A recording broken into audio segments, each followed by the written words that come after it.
the way that Sakaguchi would be saying it is that when you're first born, you're born into a world of death. But when you die, then you're born into the world of life upon death. And that's I think what this whole movie is saying, basically, is that. And you get that from just the camera movements of...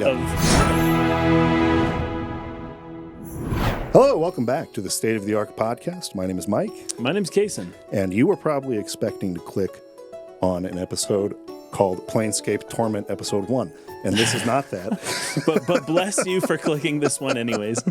This is Final Fantasy, The Spirits Within. Yes. The first Final Fantasy film that was a disaster at the box office and who people think was this sort of end or the reason why Square had financial trouble in the fiscal year in which it released. Right.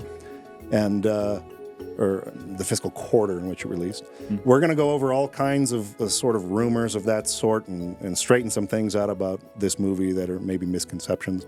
But more than anything, I want to focus on what the movie's core themes and ideas are really about. I think that's much less discussed when it comes to talking about this movie. I think a lot more often people are interested in talking about its failures and is it really that bad of a movie? I did a quick search and I was looking for people who were seriously analyzing this film, and it's basically nobody. Not very many. Basically nobody. There were some people who were talking about specifically, the Alive Planet part of this movie, but as far as like the whole movie itself, very little. Yeah. So we want to try and do something a little more serious in terms of looking at this. I mean, of course, I don't think either of us think it's a great film, but that's not what we're focusing on today. I think what we're going to try to focus on is more kind of what they were going for with it and some of the more interesting things that we found there. Yeah. So this is not a hate on Final Fantasy Spirits Within podcast. That being said, we do want to explain a little bit, and we'll put time codes here in case you're clicking on this and you're watching us for the first time. You don't care about some house cleaning items. Just get straight into the analysis. That'll be there. But people were expecting Planescape Torment this week, and we are taking some time to prepare for that series. It is a game that I have played before, Casen has not. Right. And I really want to do justice to this game. And so I want to take a little extra time to prepare for it so that our analysis can be as good as possible. I really want this to be the kind of thing that rivals, say, our Xenogears series. So in order to do that, we're going to take a few extra weeks to prepare for that. We are going to have Max Derrett on as a guest for that series. So those of you who know his channel, he's done some great videos on Planescape Torment. He's going to be joining us for that. So all of us, him included, are taking some extra weeks here to prepare for that series. So that's why we're going to have some filler episodes in between. But they'll still be fun, like this, Final Fantasy Spirits Within, right? Yeah. I think some people will like to hear what we have to say about this. But that's just what I want to say. Get that out of the way, and we will announce when Planescape is coming up. We'll have a video that announces, hey, Planescape's coming up, start your playthroughs, so that you guys can join us in kind of sort of the book club format for that. So, okay. So, James Lovelock.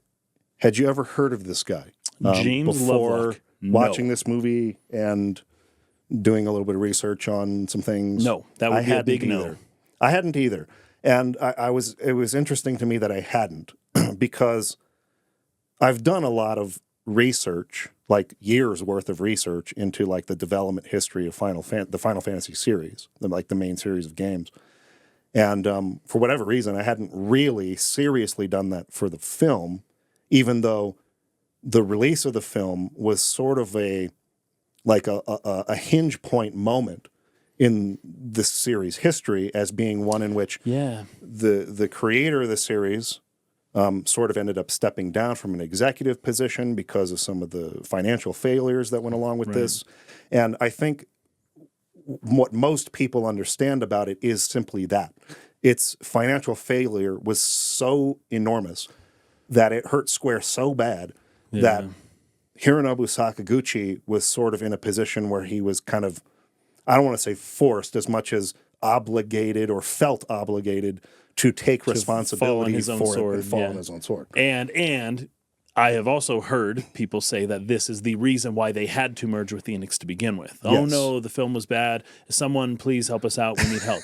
Now, a lot of people don't know that merger was planned before this movie was released. But they were in talks about it way before. Yeah. The only reason it got delayed was because of... Exactly. It did affect it. It did affect the merger. Yeah. But it's not the cause of it. No, it just took it took Final Fantasy X a couple months later coming out and getting the finances back in order for them to... How strange is that? Yeah, and the weirdest thing is that Final Fantasy X was delayed. Oh, right. So it was supposed to come out in the fiscal quarter. What would have happened? And it would have totally not made the company go in red had it done that. But because it was delayed a few months, it fell into the next fiscal quarter. Yeah. And so this one looked really bad. Well, and the game itself would have served as marketing for the film. Yes. Right? So the game selling gangbusters would have made people go, oh, there's a movie for it. Let's go watch it. Not knowing what they were getting themselves into. Sure, exactly. Maybe we should talk about that for a second. Like, I remember... so I had just played Final Fantasy VII. I don't even think I had finished the game yet, though. I think I was still kind of playing through it. Was this 2001? Yeah, actually, that's probably not true because this movie came out in 2001.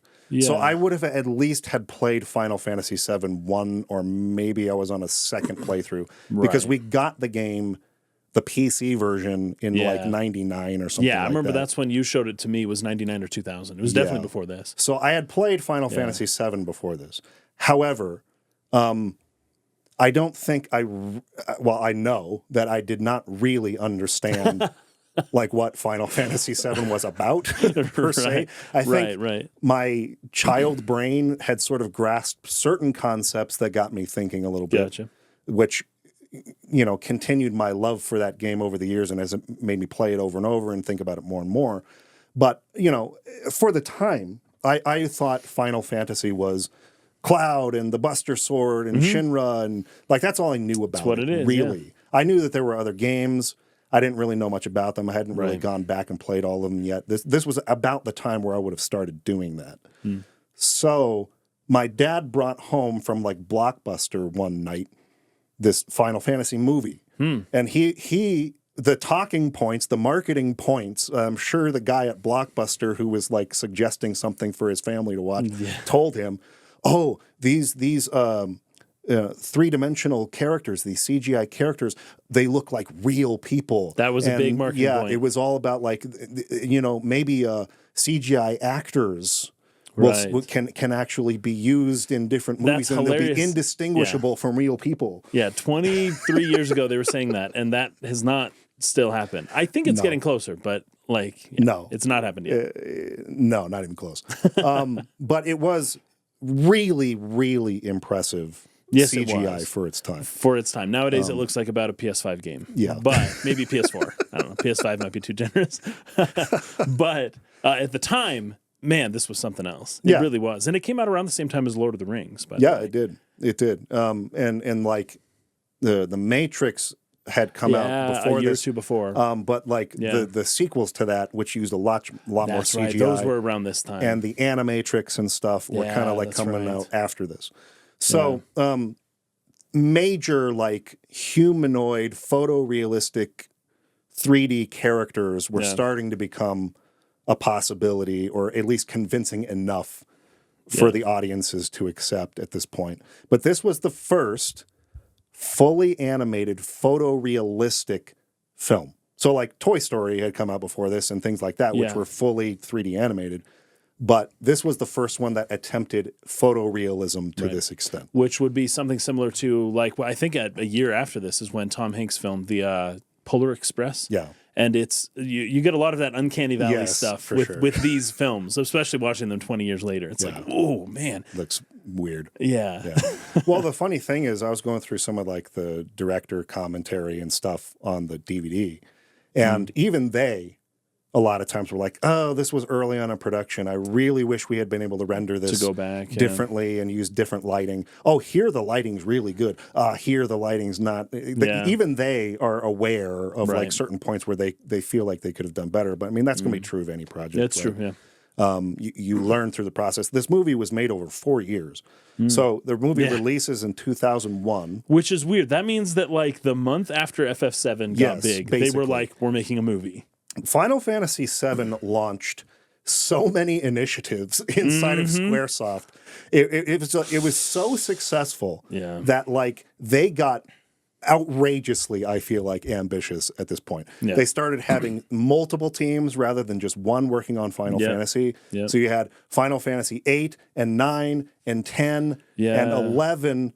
I think they were all in production at once. And at certain points through their production, they had 4 games in the Final Fantasy series in production at the same time, which is like absurd. That's like freaking crazy. Yeah. So like as Final Fantasy VIII is nearing the end. They were re-rendering these intros to the old games for the re-releases of like FF4 and 5 and 6. Yes. They kind of paid for these really kind of cool in some ways, but these CG new intros for all of them. Yes. Like there was just a lot going on. Like people have to oversee those things. Yeah.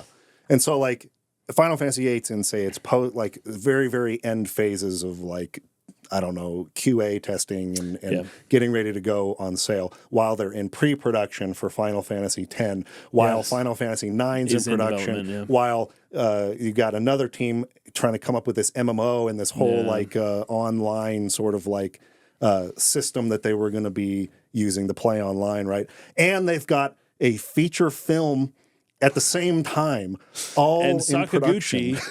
Is doing like all of it, right? I know he was pretty hands off for 8. But 8 and 10, he was more just executive producer. Yeah, but the executive producer doesn't do nothing. I mean, it's just crazy that he was balancing all of these things at once. Absurd. Yeah. And because he was executive vice president of the whole freaking Squaresoft, and I think he was heading up Squaresoft America, like a whole bunch of stuff. It was just headquartered in Hawaii. Crazy. Yeah. And so they built a studio. Built a huge, expensive studio. An enormously expensive film production studio in Hawaii, in Honolulu. And then they folded a year later. Yeah. I think they still used it. But. So basically, Square Productions, the film company Square Productions, went under after this film released and wasn't successful. But they had all kinds of plans for it. I mean, Aki, the main character of Spirits Within, was supposed to become essentially a CGI actor in multiple things. Yeah. So the only thing that actually ended up happening because they didn't have a chance to realize this after the failure of the film, but there actually is footage of when the Wachowskis were planning the Animatrix. That's right, yeah. They were kind of collaborating or in talks with Square Productions to do some of the animation for that. And they basically got like one of the models for the machines. And they had Aki with like short hair in like a black Matrix suit fighting against one of these. As like a demonstration for what they could do with this. Yeah. And so like there's actually footage of that online that you can find is like Aki Ross Animatrix. Nice. And it's just a little short. And she's got like this like really short hair and she's like fighting. But that was the whole plan for her, was that she was going to be this digital actress that would appear in multiple different films and in different roles. And so like they were like way, way up in the clouds thinking like we're going to have all these things on, and that didn't end up happening. But that's how successful FF7 was. It like blew totally out of proportion what they thought that they would be able to do. Yeah. It made them think that they could really do anything. Yeah. And, you know, I'm not going to fault anybody for ambition, but I mean, obviously. No, and I'm sure they were able to just kind of write a lot of these losses off on their taxes, if you know what I mean. Yeah. Like, it's not a big deal. Like, to have this separate, Square Productions folded, and we're going to roll this over into next quarter, and then the losses from the previous are going to outweigh, and then we'll just take it off of the tax bill, and then we'll say that no profit, and then we can put things and move things around, and then before you know it, you don't have to pay any taxes, and you totally bombed a film, but you actually made money off of it anyway. I know, right? Like, it's crazy. Because I think with DVD sales were a big deal, and I don't know that those are as well tracked.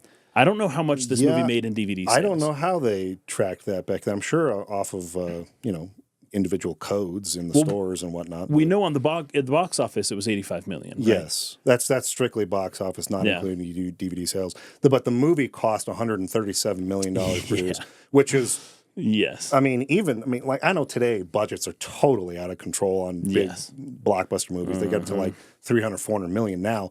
But at the time, that was more expensive than filming the entire Lord of the Rings trilogy. Oh, right. Like the whole Lord of the Rings trilogy was like somewhere around $100 million. Yeah, I can't remember actually. Because they filmed it all at once, which helped with that. Yes. They didn't break and then come back and film another movie. Well, they did for pickups. Yeah. Because after the first movie was successful, they were like, Peter Jackson was like, all right, guys, we got to do pickups. We're going to refilm everything. Yeah. So this animated film, this single animated film, cost, you could say something like 3 times as much as any individual Lord of the Rings movie did, and made far, far, far less money than the 3 of those movies combined made. Which is funny because when you talk about that legal bookkeeping and whatnot, they claimed, Universal or New Line claimed that the Lord of the Rings was not profitable. Are you serious? That they made zero, and that's why they refused to pay Peter Jackson. It had to be settled with a lawsuit. I know, but I'm just saying, like, anyways. That's what they do. Whenever you say big losses or big gains in a movie, it's like you can be sure that that's being used for to smooth over other areas of of the business. Yeah, it's pretty funny.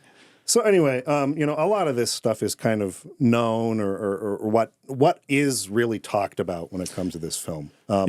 But when my dad brought that movie home, I got so excited because like Final Fantasy VII was this new game that I really loved, one of my favorite games. Oh, Cloud's going to be in it.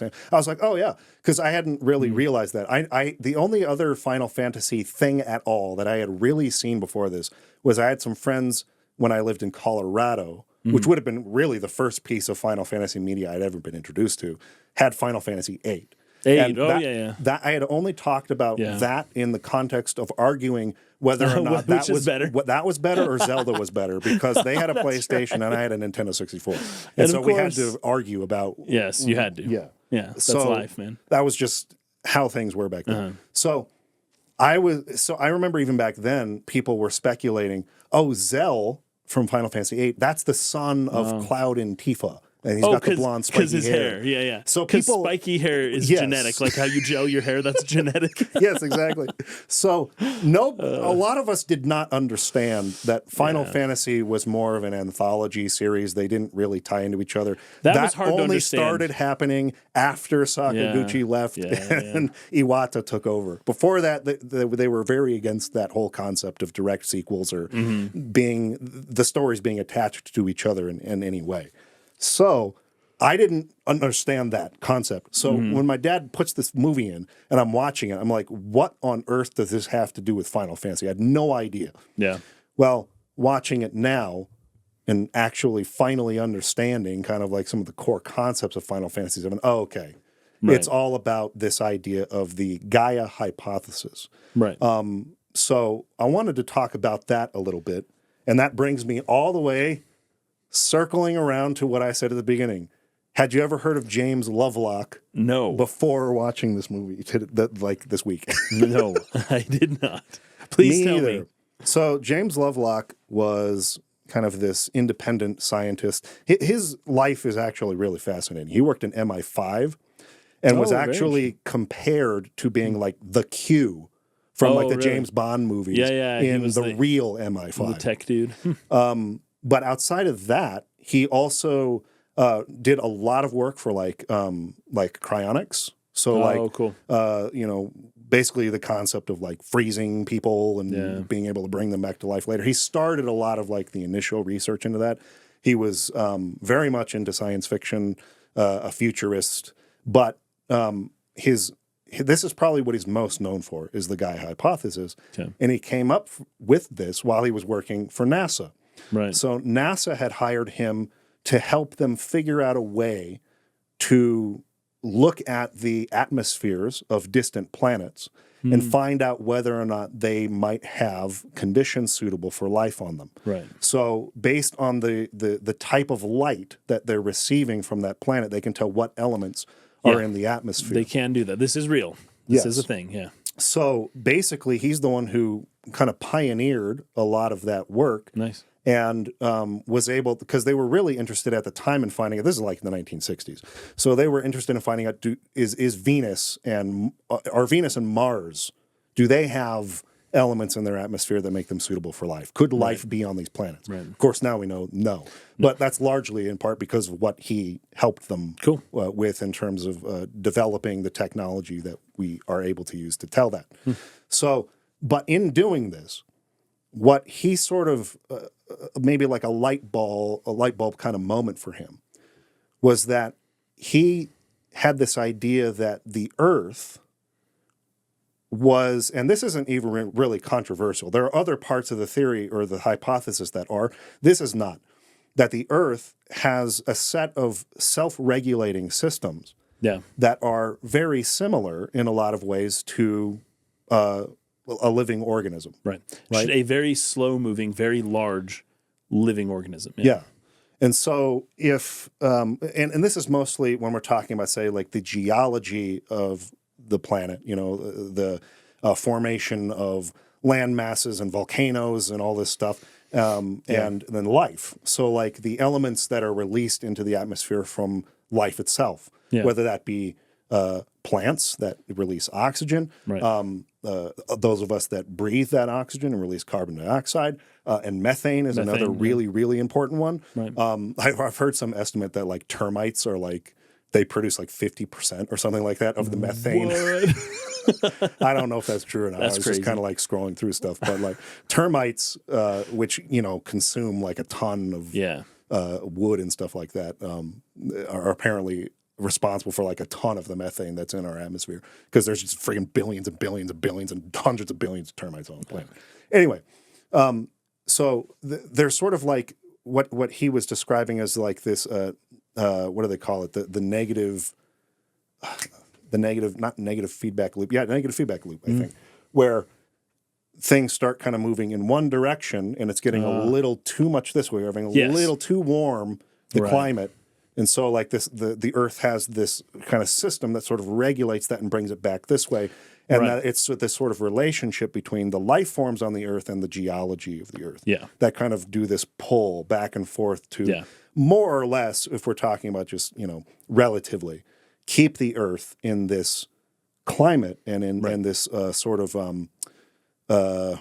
what's the word, homeostasis that makes it suitable for life. And I think the most interesting part about that is you go back, a certain number of billions or millions of years, and the sun was less bright and hot than it is now. And the Earth is still the same relative distance to the sun. So why isn't the Earth much, much warmer now than it would have been then? And of course, it's gone through ice ages and things like that. Sure.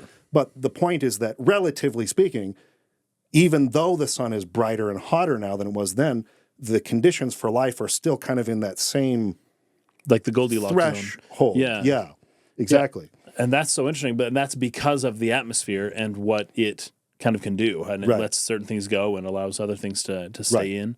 Right. Yeah, that's kind of good. That's cool. So his observation of this was the Earth is kind of acting like a living organism, like a cell, or even just like our bodies, where certain things happen. We contract an illness, we get a flu, and our body temperature starts going up. There are all these systems in the body that work to sort of regulate it or bring it back into where it needs to be. To an equilibrium. Yeah.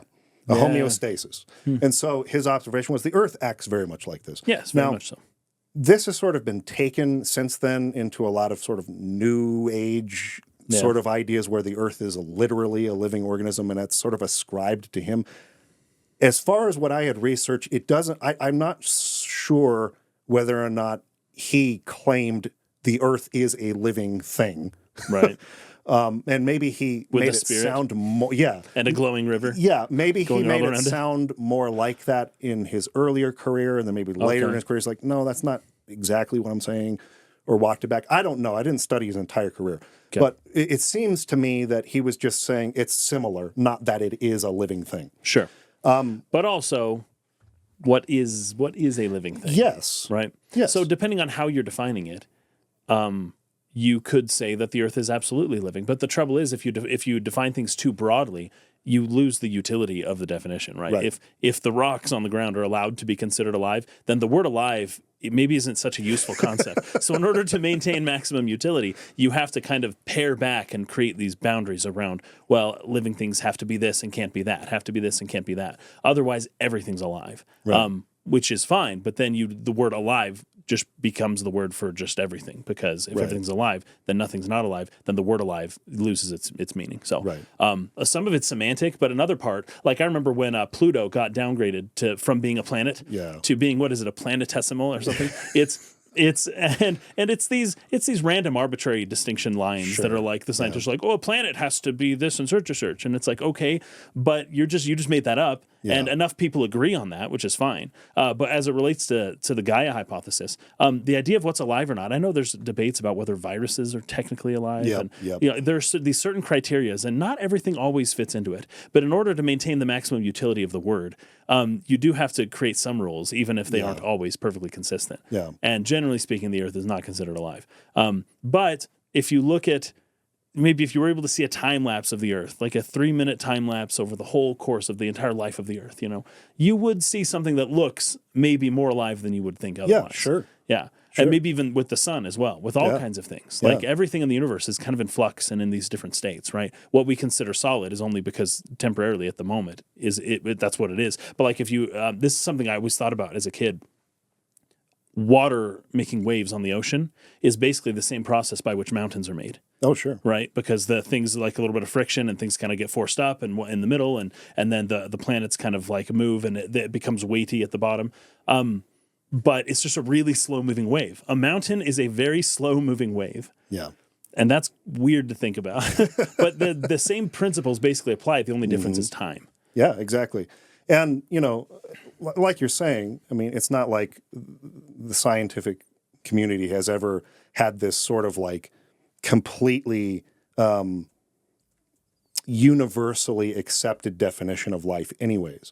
All that they've really done is list like a giant sort of set of attributes of what life is. But like there's been no consensus about like, okay, how do we actually concretely define what life is? There's so too there's many a lot outliers. of arguments about, okay, is a virus alive or not? Right. So those who would argue against this idea of the Earth being alive might say, well, the Earth doesn't eat, it doesn't, it doesn't reproduce, it doesn't procreate, and it doesn't evolve. So therefore it can't be a living thing. Right. But like other people say, well, define eat, define procreate, and define evolve. Exactly. Because there's a way in which it kind of does all of those. In fact, the way the Earth was likely formed was just rocks kind of coalescing, and you could say that's eating, right? It's just like gravity is just pulling these rocks. Every time a meteor hits the Earth is eating. It's gaining in mass, right? Sure. But you got to be pretty loose with your definitions. Sure, exactly.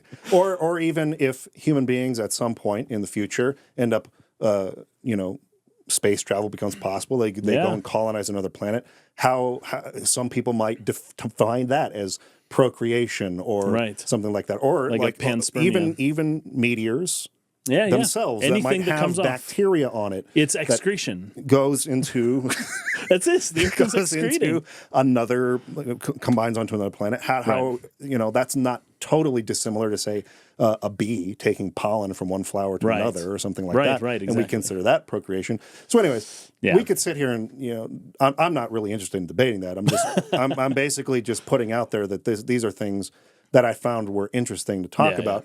And how this pertains to Final Fantasy in particular was that in the early 90s, Hironobu Sakaguchi, the creator of the series, his mother passed away.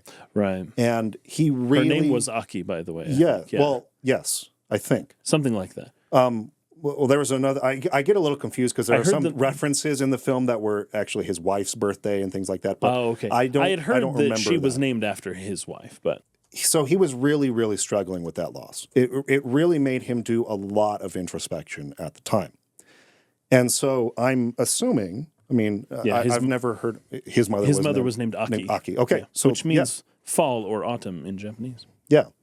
So yeah. I mean, there's obvious ties here in this film and also in Final Fantasy VII. Yeah. To a lot of the introspection that Hironobu Sakaguchi was doing directly because of that loss that he suffered. Yeah. And so he began to think a lot about life. What is life? What does it mean to me? What philosophies about life do I ascribe to? Do I believe in an afterlife? Is my mother still there? Will I see her? I'm sure he's thinking about all these things. Right. And I'm sure in his process of grieving and thinking about a lot of this, he came across James Lovelock's Gaia Hypothesis. Right. Obviously he did, because he then kind of took the concept, but then really took it into yes, the earth is alive, and not only is it alive, it has a spirit. A single unified spirit. Yeah. Yeah. Yeah. And this obviously became the concept of the life stream in Final Fantasy VII. So Sakaguchi's first draft of the story for Final Fantasy VII, as other people who have researched the series know, there were a lot of different things about it. There was a detective story, and maybe it was going to take place in New York City. New York, which is Earth. Yes, and the movie takes place in New York City for the most part. Yeah, so like obviously there were a lot of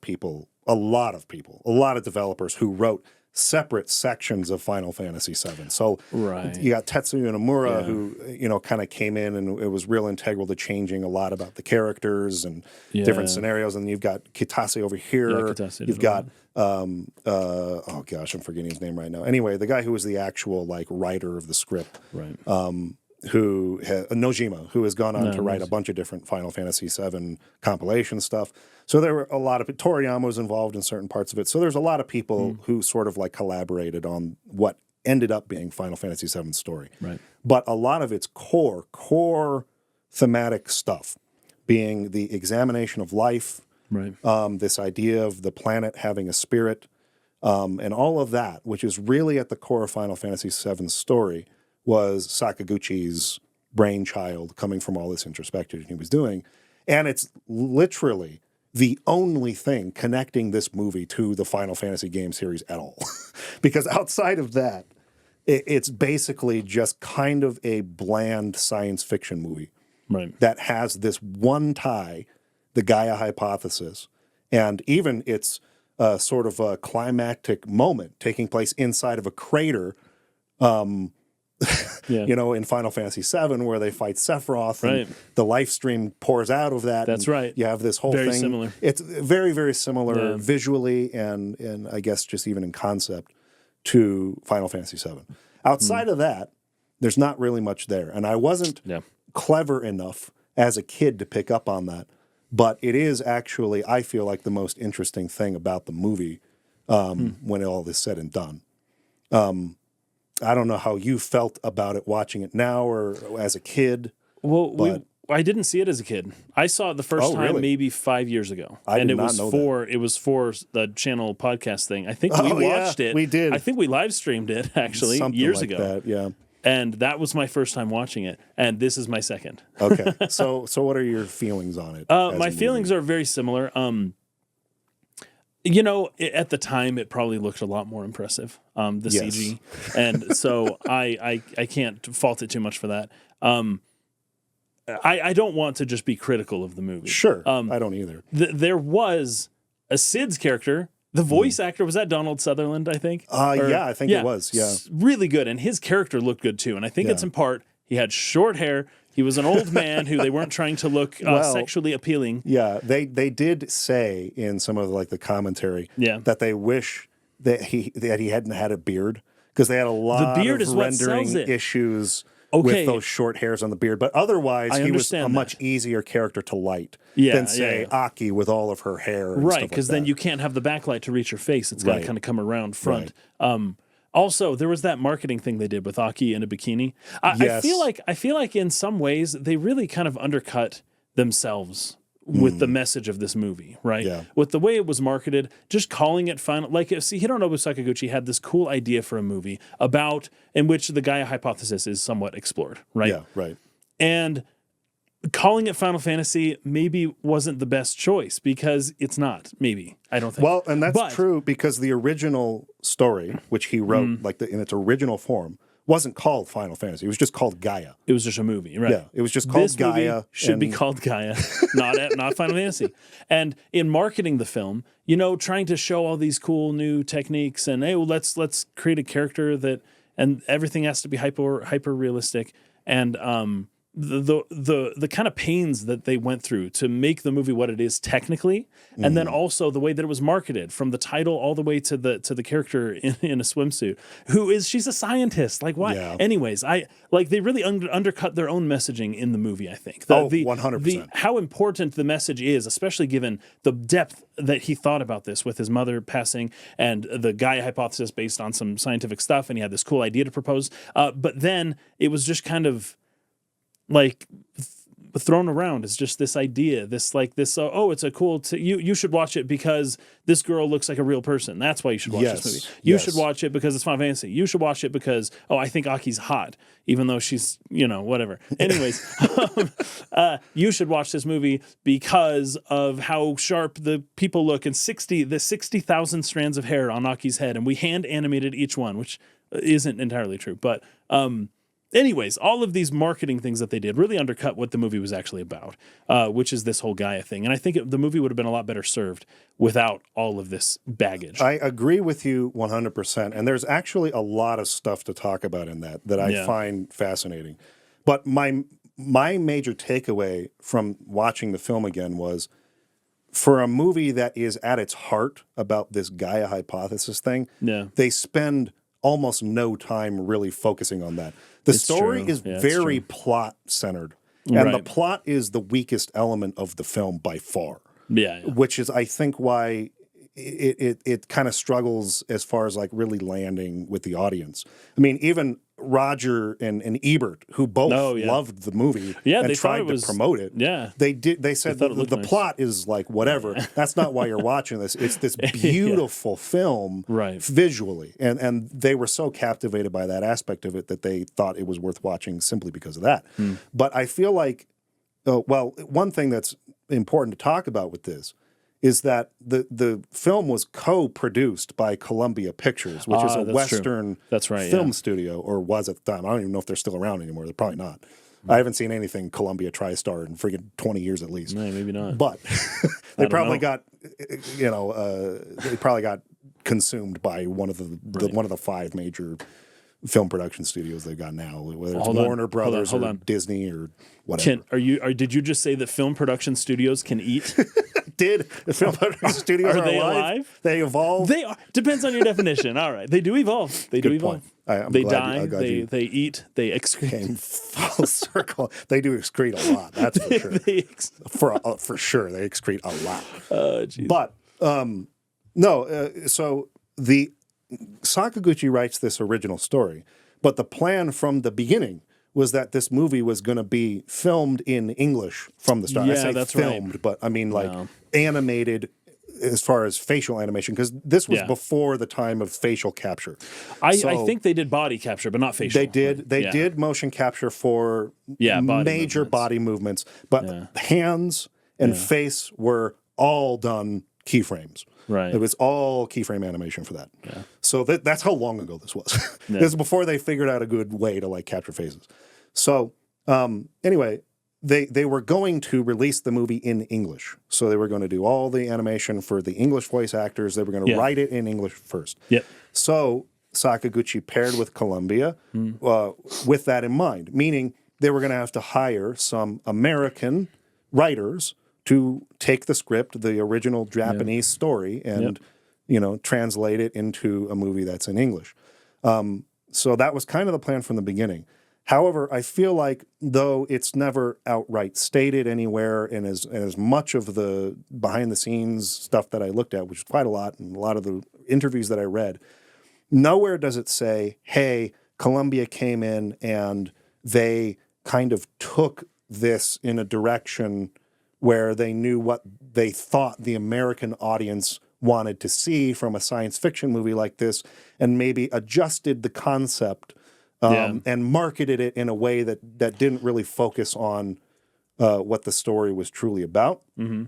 However, I feel like that's a process that happens no matter what the thing is. Yeah. There's very few, even auteur-type directors who have enough control to like walk up to a studio head and be like, no, you're not changing this. Don't change it, That's almost unheard of, even for like the most powerful directors. Yeah, unless we're maybe talking like Steven Spielberg and Spielberg stuff. or maybe Christopher Nolan seems like he's got that kind of control. But for a first-time movie director who is this part of this Japanese film production studio, there's not as much pull there. Yeah, right. It's like, hey, you guys, we're Hollywood. We'll take care of this. Right. Yeah. So I feel like it's almost a foregone conclusion in my mind that some of that got lost or translated in a way or dumbed down for what they thought the American audience wanted to see. I mean, it just seems logical to me that that would be the case. I don't even think that's controversial.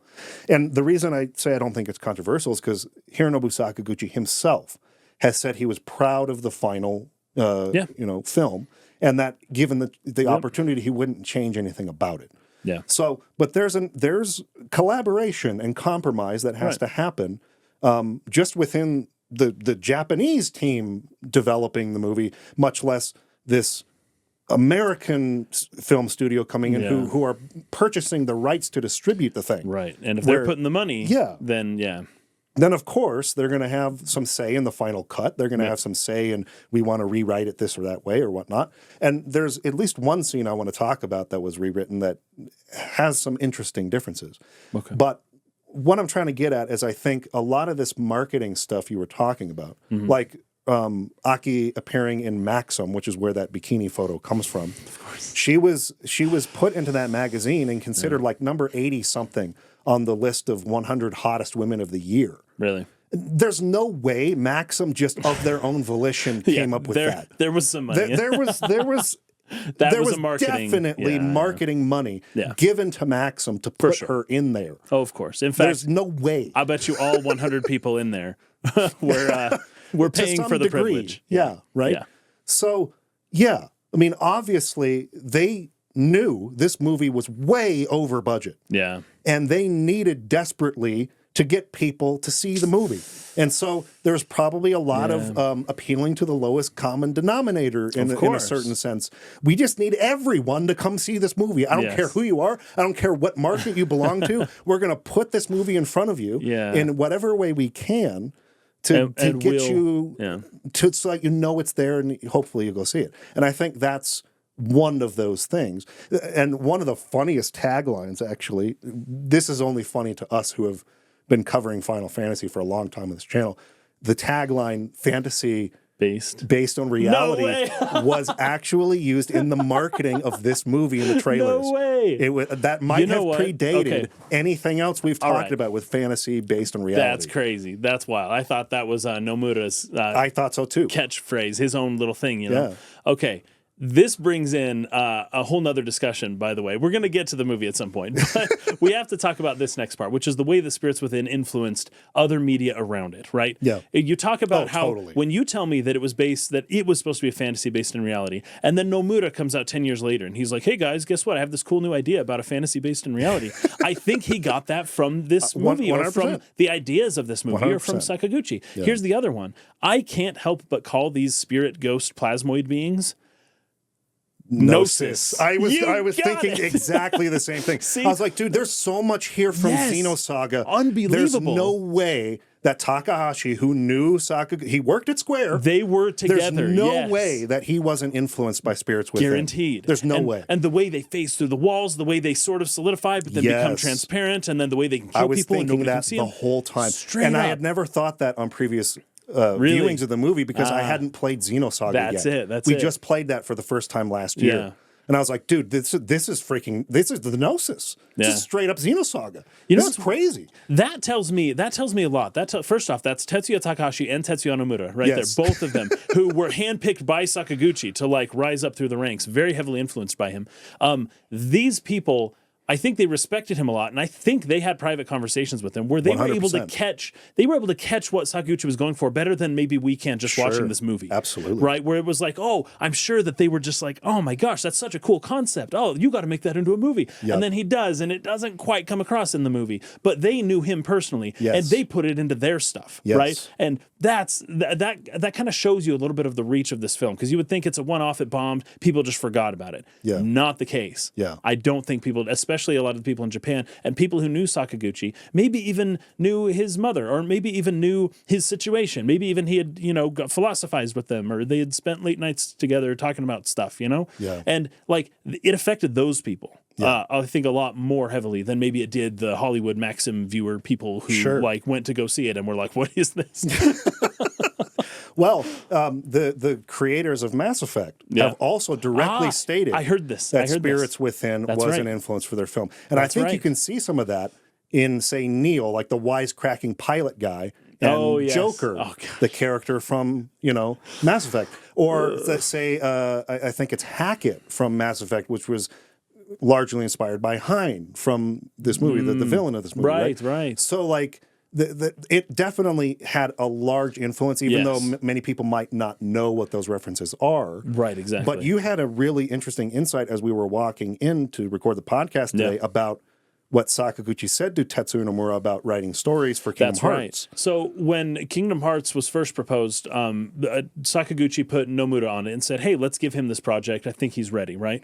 And then Nomura kind of put together his pitch for it. Like, all right, here's what it is. I'm going to direct it, and it's going to be Disney players and FF, but like it's going to be really toned down for kids, and it'll just be a little thing where it's not going to sell much. No big deal, right? Simple story. Let's one and done. Let's just do this collab with Disney and be done with it. And Sakaguchi said, no one's going to play that unless you add some depth to it, right? And that's where Tetsuya Nomura kind of went back to the drawing board and was like, okay, well, Ansem and all the poetry and all of the different worlds and how are they all connected and all of this stuff came from Sakaguchi's advice, telling him, hey, no one will buy this game unless it's deep. Yeah. And when I hear that, I'm like, that's interesting coming from Sakaguchi, because in a lot of ways, this movie is not it's deep. It's way more simple than very simple. A lot of than what merits as much conversation as we're having now. Exactly. The movie is not that serious or that deep. It's not. It really isn't. In its sort of execution. In its execution. Yeah. But obviously, Sakaguchi was of the opinion that it's got to be deep, even for the American audiences. You've got to really convince people in the reality of your world. You've got to have some depth there. If people can find the bottom quickly, then it's not worth them exploring much. They need something that they can't find the bottom of, that it just keeps going. But Sakaguchi, and I don't know why he wasn't able to do this in his own work, or you brought up the possibility that maybe it was after this movie came out that he then was like, okay, hey, Nomura, come here. You got to have some depth. Yeah. Nobody watched my movie, and you probably should make it deep if people are going to watch your stuff. Yeah, I mean, that's, of course, that's speculation on our part, but it makes sense. It could be given the fact that would have been right on the back of the failure of this movie. Right, I'm sure Sakaguchi is seeing some of the criticism of it in terms of its simplicity of its plot, or it's not very deep or complex or interesting, thematically. Right.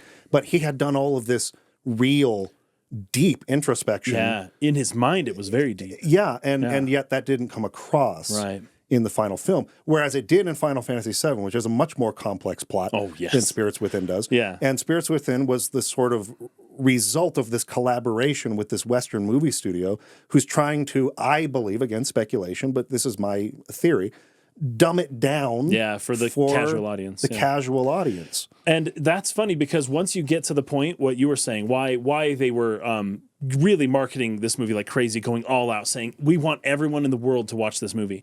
In order to appeal to the least common denominator, where you're like, we just need everyone to watch this. We Butts don't want seats. Then you really lose a lot of the depth there, right? Yeah. Because you're like, oh, we got to appeal to everyone. And when you appeal to everyone, like if you go to a work party, right?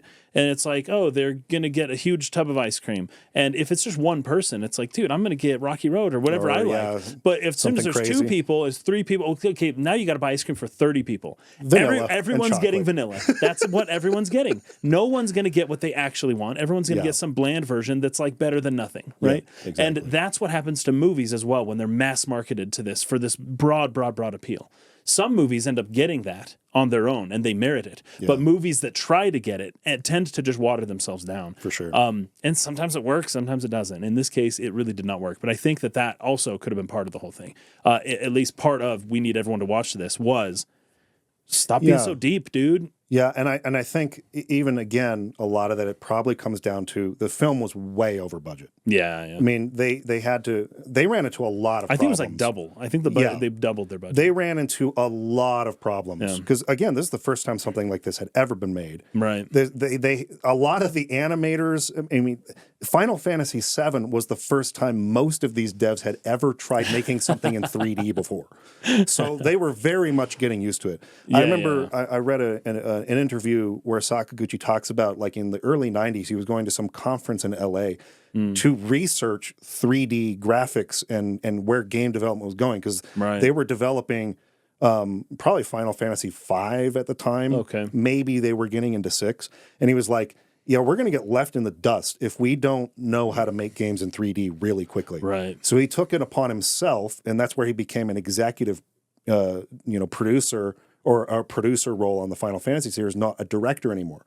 Because he was now focused on, I've got to get this whole company prepared in as far as 3D graphics goes to be able to like remain viable as a developer in this industry. Right. So that's where he met the Dragon Quest developers and came up with Chrono Trigger, and they did their collaboration. They were on a plane on the way a conference in LA to learn more about 3D graphics. Nice. And interesting. So he took it upon himself to learn all about that and buy all of this equipment. They had a massive render farm for this movie. Really? That's right. I heard. Yeah. And the average render time for a single frame on this film was 90 hours or something like that. 90 hours, per frame. Of course, that's going to be some frames take, I don't know, 20 minutes, and some frames take 5 hours like 6 days. Whatever. Or sorry, not 5 hours, like 5 days is what I meant to say. Yeah, some took days, some not. But the average, when you average all that, each frame of the movie, over 1,400 frames, something like that. 90 hours. I mean, and they redid so many things. I'm going through some of the commentary from some of the animators and the compositors and things like that on the film, and they're talking about, oh man, this is way different. Wait, is this the version that's in the final movie? I think we actually redid this. Because the version they're probably watching for the commentary was not like the actual final version, or saying, "Wait a minute, I thought we changed this at this point. Is this really it?" Like they redid even the opening where Aki like stands up out of like the chair she's in and sort of floats toward the window. They redid that a bunch of times, and you can see some of the earlier versions and how much different it looked and how much better it got over time. Oh, wow. They were really learning 3D animation and this level of rendering and. Even some of their like projects, they had something called Project Gray, which was all about just showing what they could possibly do. So it was just like a little girl and a character who was, I think, meant to be Aki, just arguing. Oh, yeah. And so that's an interesting thing that was a story change. There were a lot more characters in this movie. There was the little girl that basically got reduced just to the scene where she talks about the girl that dies in the hospital. That's right. When she's in the elevator with Gray.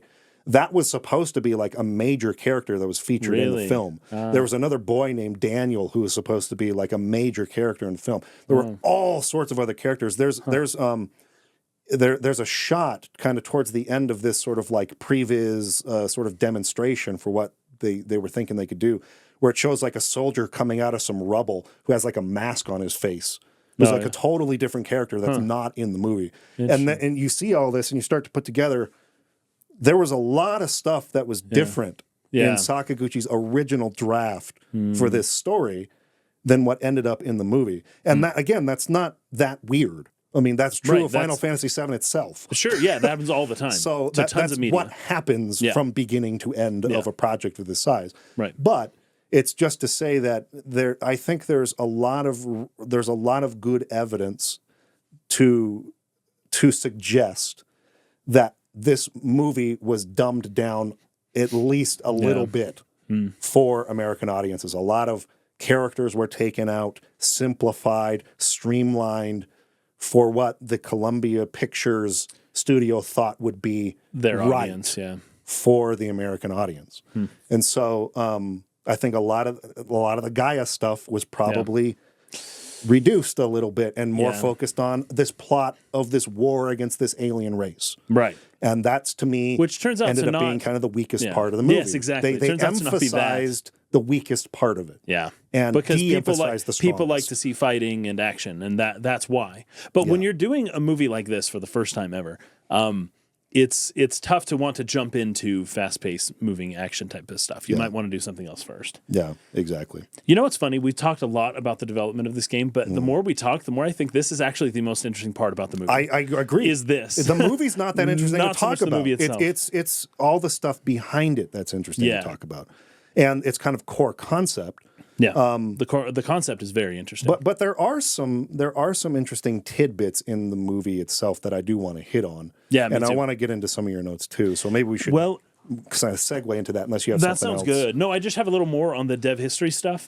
That the guy who wrote this, Al Reinert, he was actually born in Japan. Oh wow! In 1947. Oh wow! Which means occupation troops. Anyways, yeah. So that's him. He's totally American. That's super crazy. not Japanese. I did not know that. I think. By the way, I couldn't find any pictures. But maybe it he's seems like as Japanese though American or mixed or if somebody named Al Reinert was born in Japan in 1947, that'd be kind of weird. I have one guess. Okay, so anywho, but he wrote Apollo 13. Oh, did he really? Yes, and not only that, he wrote this NASA documentary from like 1989, 90 or so that kind of chronicled the moon landing, and it's very technical. It's a very detailed documentary, all about the inner workings of NASA and how technically they were able to make it to the moon. And he directed that documentary. Now, that is, in order to do something like that, well, I guess all I really want to say about that is that he has a lot of technical knowledge about scientific things and about how things work in terms of sciencey stuff, right? Yeah. Now, Apollo 13 is a great movie, by the way. Very suspenseful. Very suspenseful. And then the other writer, there's another writer who's credited here. His name's Jeff Vintar, and he wrote I, Robot. Oh, wow. Yeah, which the Will Smith the film, obviously the original novel is Isaac Asimov. Isaac Asimov, yeah. He wrote the Will Smith I, Robot. Yeah. I did not murder him, that one, which also Uncanny Valley stuff there too. But anyways, those are the guys who wrote this film. Now, just based on that alone, I'd say I'm not going to assume that this... I can't tell you why this movie ended up not being I don't great. think they're bad writers. Right, no. Yeah. And then... but Sakaguchi wrote the original script, right? And then Elliot Goldenthal did the music. That guy's a beast. Now, apparently there was some mini inner controversy about not picking Uematsu. Uematsu, yep. But Sakaguchi chose Elliot Goldenthal, and at first I was like, man, why do you slide Uematsu like that? Yeah, right. You should look into this guy. Elliot Goldenthal is the real deal. He's great. The music was wonderful. It might be the best part of the movie. Yeah, the soundtrack is beautiful. Just to comment on that real quick, it was actually critically praised as well. The soundtrack. A lot of people suspect the only reason it wasn't nominated for an Oscar is because of how it didn't do well. Bad it was at the box office, right? And how maybe lackluster some of the other elements of the film are. I don't know why it wouldn't have been nominated for something like visual effects. But once again, nominations for the Oscars is in part a bribery what scheme. We were talking about earlier with the marketing thing. Marketing money, and then it goes in, and then there's a little bit of kind of pushing and some prodding and some favors with Oscar stuff. Yeah. And it seems to me like after this movie didn't do well, that they were like, we're not. We don't have money. Yeah. We don't have money to bribe the Oscars. Yeah, and so to say that the film's score is great is, I think, kind of universally accepted. The only thing I really would add to that is that my thoughts about the score for this film are very similar to other Final Fantasy games that have been scored by people other than Uematsu. I really, really love Sakimoto's work. Okay, I think he's a great composer. I love Hamauzu's work, Final Fantasy 13 composer. I think he's great. I've loved his work and other things. It's just that there's a certain identity that comes from Uematsu's contribution to Final Fantasy that you lose a little bit. Yeah. Now, whether that's a good or bad thing, I'm not even saying that. I'm just saying there's a real melodic sort of thumbprint or DNA that is Uematsu's contribution to this series, that nobody else is going to have the same thumbprint. So if somebody else comes and puts their thumbprint on it, it's going to feel different than his. So the choice to use Elliot Goldenthal was one that was made probably for considerations, Columbia Pictures and all this marketing and this and that and this. And he's worked in Hollywood and on movies before and you've not, and all these other considerations. But what you lose is that what I think is almost the most important piece of Final Fantasy DNA, It's like which the is what glue. comes from the music. Yeah. Music for me is like the number one thing as far as identifying what is the spirit of a work. Is Right. what is its musical identity? You know what's funny? That's almost what music is in general. Yes. It's almost just a spiritual experience, right? Yes. Music is just conveys a spirit to a raw, like emotional and intelligence and all kinds of things that are lurking in the background. But it's able to kind of convey them in a more direct way than we can with any other means. For sure. Right. And so had Uematsu scored this movie, it may have alone felt more like Final Fantasy than it does. Right. Yeah. The way it feels now is a pretty strong but typical for the time Hollywood blockbuster score. Right. It doesn't sound that much different in terms of its sort of musical identity than from other contemporary Hollywood blockbuster films at the time. Though it's strong, it's good. You listen to it. I especially love the vocal theme at the end of the movie. I think it's really good. So there's some really strong. What about that rock song in the credits? That was fun. That came out of nowhere to me. Okay. Yeah. Anyway, because I think, there was some controversy behind, who we're going to pick. There was, I think that band is a Japanese rock band. Yes, it's a Japanese rock band. I think they're still around. So anyway, there were a bunch of considerations for who was going to do the music, and they went with this. And I don't think it was a bad choice. I think the music is good, but it would have felt more like Final Fantasy had Uematsu done. I think so. I think there's nothing in that statement that would be controversial as well. So if we can get into the substance of the movie just a little bit here. Let's do it. The opening scene, I love opening scenes because they usually announce the creation of the world. Foreshadowing. Right? Yeah, they Big foreshadow, they kind of, symbolism. they consolidate, they compress the whole movie into, a small moment, a scene. And this movie does do that. It does. But it doesn't do it as well as I would have hoped, at least even after watching the movie. It's kind of unclear as to everything that's happening there. But at the very least, you do get the camera coming out of the ground itself, right? As if we're here in the darkness, we don't see anything. You see the, like, Sony pictures. Not Sony, that's Avon Children. Who was it? Square Pictures. Square Pictures. Square Pictures. You see all the titles and all that or stuff. Square Productions. But the camera kind of comes up out of the earth, right? Right. And that's important, at least symbolically, because when things kind of come out of a dark space, especially out of the earth, once again, talking about just the Gaia Hypothesis in general, not the actual Gaia Hypothesis, Sakaguchi's take on the Gaia Hypothesis is that the earth is alive. This is a birth of sorts, that we are kind of being born out of the earth as these observers who are going to now watch what kind of unfolds. Now, as it happens later on, and this is what kind of threw my symbolic analysis off a little bit, that's not Earth.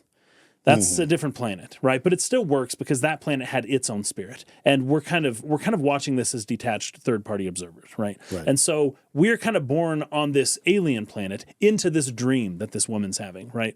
And it's unclear exactly what's going on. Obviously, it's intentional. But at the very least, at the very end of the movie, you do have a little bit of a bookend where the camera kind of also is. I thought the camera would go in to the earth. It didn't. It came back out of the earth again. So it was kind of the same thing twice. They mentioned this in the commentary that they meant for that to be a bookend. Okay, well, I picked up on that. It shows, but it's a new world now. So before, when the camera comes up, you see this desolate, barren wasteland, basically. But then when the camera kind of is reborn anew out of the earth again at the very end of the film, it comes up, and then we as the audience behold this green earth, this more beautiful, lush place with like one eagle, at least one bird flying in it. Anyways, we might see more birds later on. But it seems like things have been renewed, right? So you get this death, like you're born into death at the beginning, but then when you're reborn into life at the end after death, right? So if you're going to look at the movie as like birth then leading to death, the way that Sakaguchi would be saying it is that when you're first born, you're born into a world of death, but when you die, then you're born into the world of life upon death. And that's I think what this whole movie is saying, basically, is that. And you get that from just the camera movement and then what you're seeing, at least the way the scene is presented in the very beginning at the very end. You could almost say a dust to dust kind of idea, but your life consciousness coming from the earth and then going back to the earth and taking your knowledge, your experiences, and enriching and growing the collective unconscious knowledge of Yes. the entire Earth's or the world's Right. knowledge. Yeah. And the idea that when you die, it is a new life. I mean, Yes. this is, I mean, I don't know how many times we're going to reference Lord of the Rings in this podcast, but it's, what is it like to die? Oh, white shores of fair green Right. country under a swift sunrise and beyond, you know? And that is, if you're going to characterize death as a rebirth into a new type of life, this was a decent enough way to do it. I thought it was pretty good because, and I was waiting for it. The camera even held on, was it Alec Baldwin? Who is it? Who's the guy? Who's the Gray, who is the Alec Baldwin character. It but even yeah. held on his face, and I was like, his eyes are going to open. His eyes are going to open, and they don't. Yep. Because the whole point is that this is permanent. He's dead. He's gone. But he's been reborn and is now a part of this new beautiful world, right? Well, he's yeah. left the dreary, desolate world of death and war, and he's into this beautiful world of life and you know, thriving. Well, they definitely tied that eagle to that character. Yeah, they because did, the yeah. first time you see it is in the scene in the Tucson wasteland where they're going to try to find the seventh spirit. Yeah. And he That's looks right. up and sees the eagle or the hawk kind of flying around. Right. And then they do this cut at the end of the movie where the eagle is flying and they cut specifically to his face. I think the shot you're Yes. thinking of is where you thought he was going Where to I open his thought he eyes. was going to wake up. Because they had framed Aki first. Yeah. Aki holding him there, but it was Yes. framed on her looking at that eagle. Yep. Then they cut to the eagle. Then they cut to a frame on him. Yeah. Then they cut back to the Back eagle to the again. eagle as he which flies away. It was Yeah. sort of they kind of tied them together Yeah. in this way that you're talking about. The death and rebirth Yeah.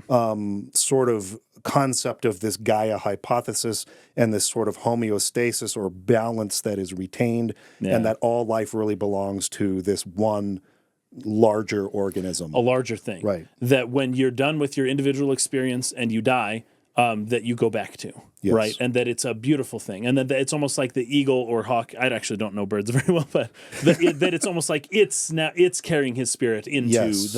the sunrise, which is another thing that I had notes on, that when we first see the first scene, the sun is just creeping over the horizon. And well, I'm assuming so. I actually think it's probably a sunset now. This is always a thing. Is a sunrise or a sunset? Okay. But filmmakers love that Sunset stuff. on It's very that symbolic. alien civilization. Yes, it for was sure. a sunset for them. Yeah. And it was a sunrise at the end of the film. And- as but the eagle's but the flying towards sunset it. is a sunrise. That's kind of what the whole movie is really about.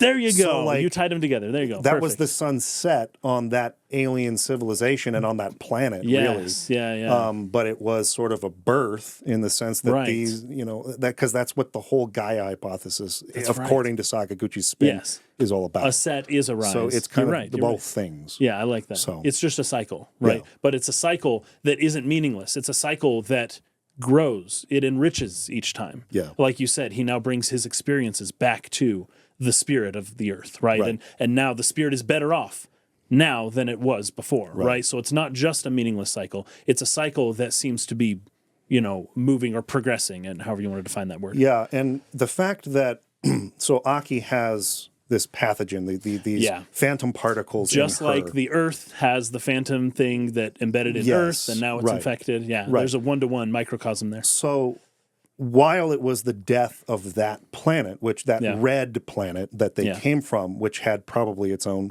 Gaia spirit, right? Yeah, I think so. I think that's It's still it procreated with Yes. the Earth. Yes. Because in the end of this movie, though, there's this huge war and struggle where Right. it seems like these civilizations can't coexist. In the end, There's like a synthesis. there's a almost. Yeah. synthesis Yeah. that happens where it's absorbed into this planet's Gaia, just like the pathogen, the particle was synthesized into Aki herself. So the DNA, so to speak, of that planet became synthesized with the DNA of this world. Right. And so it is a birth or a continuance of the memories of the spirit of that planet into this one. They reproduced into something new by the end of it. And theoretically, something better. Yes. Right. That it's an evolution of sorts. Sure. But, An evolution. So the planet is alive. It consumes, Exactly. it procreates, Yes. and it evolves. Yes. All three categories Right. that people would argue this real planet does not, or are not aspects of it that Right. describe both of these planets and these civilizations and all the life on them in this movie. It's a cool way of viewing the world. Like I will admit, I can see an argument path towards the earth having a spirit, right? Sure. At the very least, like I can tell what is part of the earth from what is not part of the earth. And based on that alone, it's like, well, the earth has a spirit, at least it has an identity, like in the unconscious mind, you know. But you know, it's hard for me to get past the typical, like, more materialist way that everyone just seems to just see the world. You know, Right. You got to be a little bit of a hippie to kind there's of follow definitely Sakaguchi where he's a taking new you. age mindset Yes. that is required for you to accept. But I to can really- see it, right? To make the drama of this movie work. Yeah. Because it does feel weird in this more science fiction setting for scientists to be the ones embracing Yeah. the Gaia hypothesis. Yes, And and the politicians other people are the ones who are like, there's no evidence for this. Yeah. It seems so like backwards almost. It does, in it that does, sense. yeah. So it feels weird. Yeah. But this is where the fantasy part of the movie, Final Fantasy, is coming into it. The spirit of the earth is a real thing. And so it's not a science fiction movie. It's a fantasy movie Right, that's based in a right. science fiction setting, and that kind of clashes That's at where it times. maybe doesn't work as well. Yeah. Right. And It's not that it whereas- can't work. It's No, just because it doesn't here. There are other Final Fantasy games that have That do that science same fiction thing. settings, but feel very much more fantasy. Final Fantasy true. 8 or 13 or whatever. Yeah. They're definitely more futuristic, more science fiction, again, in setting, but they feel like fantasy stories. And this one, a lot of the times, feels more like a science fiction story as far as its plot goes. It does. But it's got this fantasy element that's not seeming to fit. It almost seems as though the fantasy element is its own spirit that has infected the science fiction plot that these writers wanted to write. Yes. And Sakaguchi's like, no, but you got to throw this spirit, this foreign pathogen, this spirit. You've got to inject the spirit into this thing now. Yeah. But just like in the movie, how it's like, it just doesn't belong and the organism fights against it. That's kind of what's Yes. happening in the movie is that this seems like it doesn't belong here. And it's fine that it's there and great. But it doesn't really belong, and it does ultimately kind of hurt the organism. Yeah. They weren't able to synthesize the way that the movie, maybe would have liked. Yeah. Chocolate Rob, just real quick, is bringing up how some of these elements worked in Final Fantasy IX, which is very true. Yeah, you have the tree that sort of filters Wasn't the the Earth called souls. Gaia in 9 as well? It is Yeah. named Gaia in Final Yeah. Fantasy IX, which was, again, And basically Sakaguchi directed by Sakaguchi. He's called the producer on that, but he basically wrote that He story oversaw too. a lot of it while he was directing this movie, which is just wild. I can't believe he So managed that. Sakaguchi was very much into this whole Gaia hypothesis concept, kind of for like 3 Final Fantasies that he worked on in a row. Yeah. So, or I guess they were the last 3 that he worked on in a row. But Yeah. that And was I his haven't thing. seen his work after this as much, I guess, Last Story and whatnot. But Yeah, they don't really have they as don't. much. Okay, Well, debatable. We'll talk about Last Story in the future. Okay. You haven't played that game, so I have not. spoil it for We don't have to talk about it here. So the original opening of the movie is actually very different from what now is the opening I have of the not movie. seen the original. It's pretty interesting. I actually really like it, but I know why they changed it. Because in the original opening monologue from Aki, she basically knows everything in the film at the beginning. Do you think this film is better served that way? I Knowing don't everything? know. Like on a second viewing, would it be? I am like super interested, if it's at all possible. Mr. Sakaguchi, if you watch our stuff, can you please send me the original script of The Spirits Within? Because I would love to have seen, okay, where does the conflict and drama of your original story come from? Because Aki was aware of everything she knows at the end of this movie in the opening monologue of the original opening. That So would have she changed things a knows lot. that these aliens are ghosts. Yeah. She knows that they came from a different planet and that her dreams are memories from their planet. You know what? She knew all of that in the opening monologue. Whereas in this version of the movie, She's like that's the slowly- mystery that you have to unlock through seeing the whole dream sequence through. See, now, I didn't know it was a mystery at first because she said, I have the same dream every night when she woke up. I have this same dream every night. Yeah. And at first, I take her at face value. I'm like, okay, she has this dream that we just saw. She has that dream every night, right? Yes. That's not true, though. She has the part of that dream every night. It advances and every night each she night. gets more of the dream. But I didn't Yeah. know that at first. So I'm Yeah. thinking she has the same dream every night. And each time we see the dream again, I'm thinking, oh, they just didn't show this before, but this is the same dream that she has every night. So I almost think that maybe that was worked into the script a little bit in a maybe not the most natural way. That the idea of I have this dream every night was that you have the dream every night. But the way that they tried to convey it in the version of the movie that we end up getting is you slowly get a little more of the dream every night, and you don't have the same dream every night. Yeah, it is not the same. Maybe it's repeating, but Different you're getting things happen. a little further Yeah. each time. It's like you didn't quite see the end of it. You get a little further next time. But how different would this movie have been if she did know everything up front? Because I didn't know what to make of the dreams. They were a little too confusing, and I didn't know what was happening enough to really follow it. So if that was the mystery and we're learning little bits as we go, that wasn't working for me in this movie very well. And I think especially if you're looking for symbolism, like a lot of strong symbolism in that dream sequence, trying to. You're not really going to find it. There's not much. Pretty much on the nose. It's just a sequence of events that reveal what happened in this final battle and destruction of this planet. That's really all there is to it. There is no symbolism necessarily per se, right? Aside from the sun setting, but we're kind of just deriving that on our own. That's not necessarily intentional, right? Yes, and basically every movie does that. But it's literally just this is the materialist world viewpoint of what actually literally happened, right? Yes. And it's like there's no, because at first I was like, oh, the Earth's opening up. This means something. Oh, this big, massive spaceship came out of it. Holy cow, that's like this concept. Oh, no, it's a nuke. Oh, this is all literally just happening. Oh, she's walking on water. She's a Christ figure. She's right. And then, but it's like from the viewpoint from below always when she's on the water. But then she like falls into the water. Speaking of how Kingdom Hearts was influenced by Spirits Within, I'm sure like the opening of the first Kingdom Hearts. Yes, where they're standing on water and looking down. Yeah, that's straight up Kingdom Hearts. Yeah. It totally took it from this movie. But let me read real quick the opening monologue of the version we have versus the original version of the opening. So Aki's dialogue in the final movie is, every night the same dream, the same strange planet. But why? What are they trying to tell me? It's been 34 years since they arrived on this planet, and not a day passes that the survivors, forced to live in barrier cities, do not live in fear. I have vowed to end that fear. I believe my dreams hold the key. The question is, will I be in time to save the Earth? Now, that is that's intriguing. That's a very succinct way, and I feel a by-the-numbers way of getting the audience up to speed on what's going on here. Yeah. The mystery is what are they trying to tell me in these dreams? And once I crack the dream, that's the key to what's happening in the real. Right. Yeah. And we got taken over by these aliens, and people live in barrier cities now. Right. And they're at war. 34 years. That's all we need to know to get us caught up on what we need to know. It feels, it's not bad per se, but it feels very Hollywood. Sure. Sort of like boilerplate type writing to very quickly just state the things you need to know, audience, to start the movie. And then, of course, we saw the dream sequence. They used that for their hook right at the beginning. Right. Some very vivid, interesting, almost surrealist kind of imagery. And very foreign. Like that is an alien world right there. Yeah.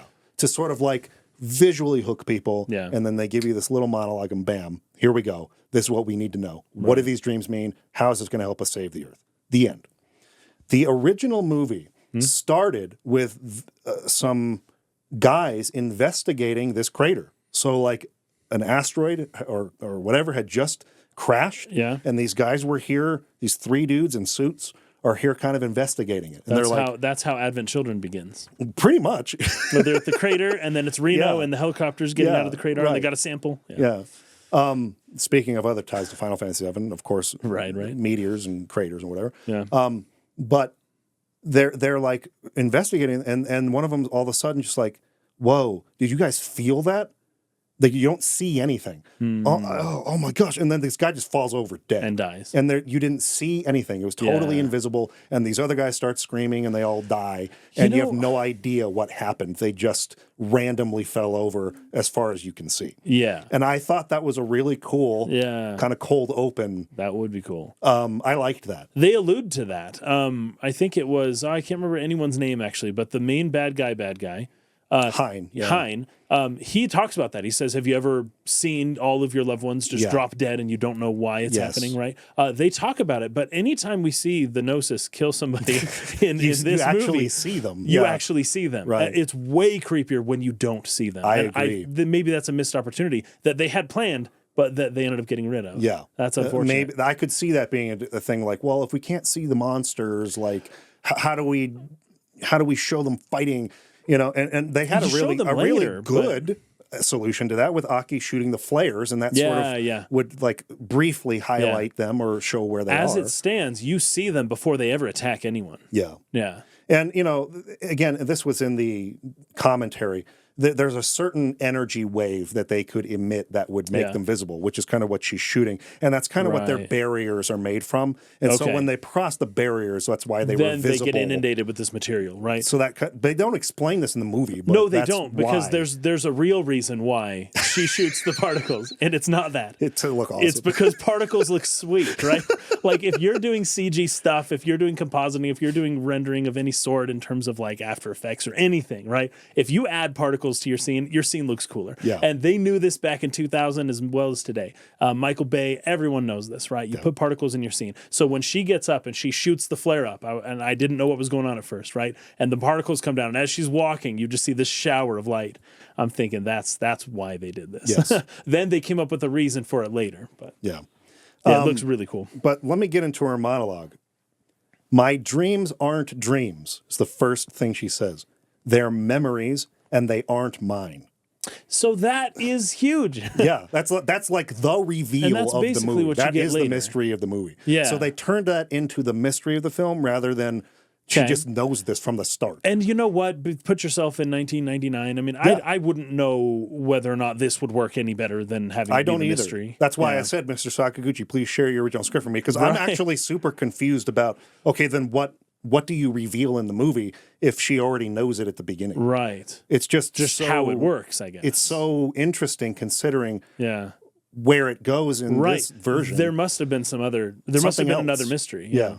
So they're memories and they aren't mine. They're from a planet that I never walked on and wars whose cruelty I can't even conceive. Yet the phantoms of those wars are destroying the earth. Ghosts, bioetheric invaders with an all-consuming spiritual hunger. When they first arrived, we were defenseless. How can we fight ghosts? Only when we discovered the existence of bioetheric energy, when we began to explore the spiritual spectrum of life, could we fight back. Then we developed weapons and built barrier shields around the remaining cities. We harnessed the energy of life itself so mankind could cling to life. So there are elements of this I really like. It does hook a little bit better into this idea of harnessing the energy of life itself, and kind of plugs that into the Gaia hypothesis a little more. But it reveals literally everything. Yeah. Like, what is there left to reveal in the movie this way? Right. So I see why they changed that, but it just leaves me so curious as to what the reveals of the original story were going to be, because I have no idea. Because that's it. So she learns through the course of the movie, and it's the big reveal. They're sitting in the prison. They're not alive. They never invaded us. These are ghosts. Like, they didn't know that before. They thought they were fighting living things, and these are ghosts, and they didn't know that. And even to the very end of the film, they're still shooting them. Yes. And sometimes they do kill them. Because they're using the bioetheric energy in the weapons, and that was developed by Dr. Sid. Cool. So he was the one who came up with the technology that protects them and makes them even capable of fighting. But because even in the end of the movie, they keep saying your bullets aren't doing anything. Yeah. Gotcha. Because, Hein, at least, when they were, like, he was using an actual gun with bullets. You see him sort of like, so they were actually shooting guns. I see. It was doing nothing. Okay, I missed that. I didn't realize that. But when they go out and they know they're going to actually face real phantoms, they have different guns that use bioetheric bullets. So anyway, all of this stuff is like cool, interesting, conceptual, and they don't freaking talk about it at all in the movie. Right. Which is, again, I won't get on that too much, but like that's the kind of the whole problem with it is they focus on the wrong things, I feel like. And anyway, so that original opening was really interesting. It's pretty different. Yeah. And it makes me super curious about like where would this film had gone before. And because in a lot of the stuff I was reading, they said that certain rewrites were done to make the film be more in line with Sakaguchi's original vision. So it makes me wonder if the first set of rewrites by the American dudes were taking it even further away from his centerpiece of the Gaia Hypothesis. Yeah. And then he was like, no, we really bring that back in. And so then maybe like the conversation between Aki and Dr. Sid about his journal and the Gaia Hypothesis, which he burns, that whole scene. Yeah, maybe that was put back into it, to try to insert some more of that in there. Or maybe the ending, was refitted to be more like what we get in Final Fantasy VII's ending in the crater with the light stream coming out and all that stuff. Right. So maybe his original script was taken by them, rewritten. It was way too departed from it, and he tried to bring them back a little bit, and they had to compromise into what we get in this final product. That's my speculation on how it happened based on what is available, but there's not that much, unfortunately. That's very interesting. Yeah.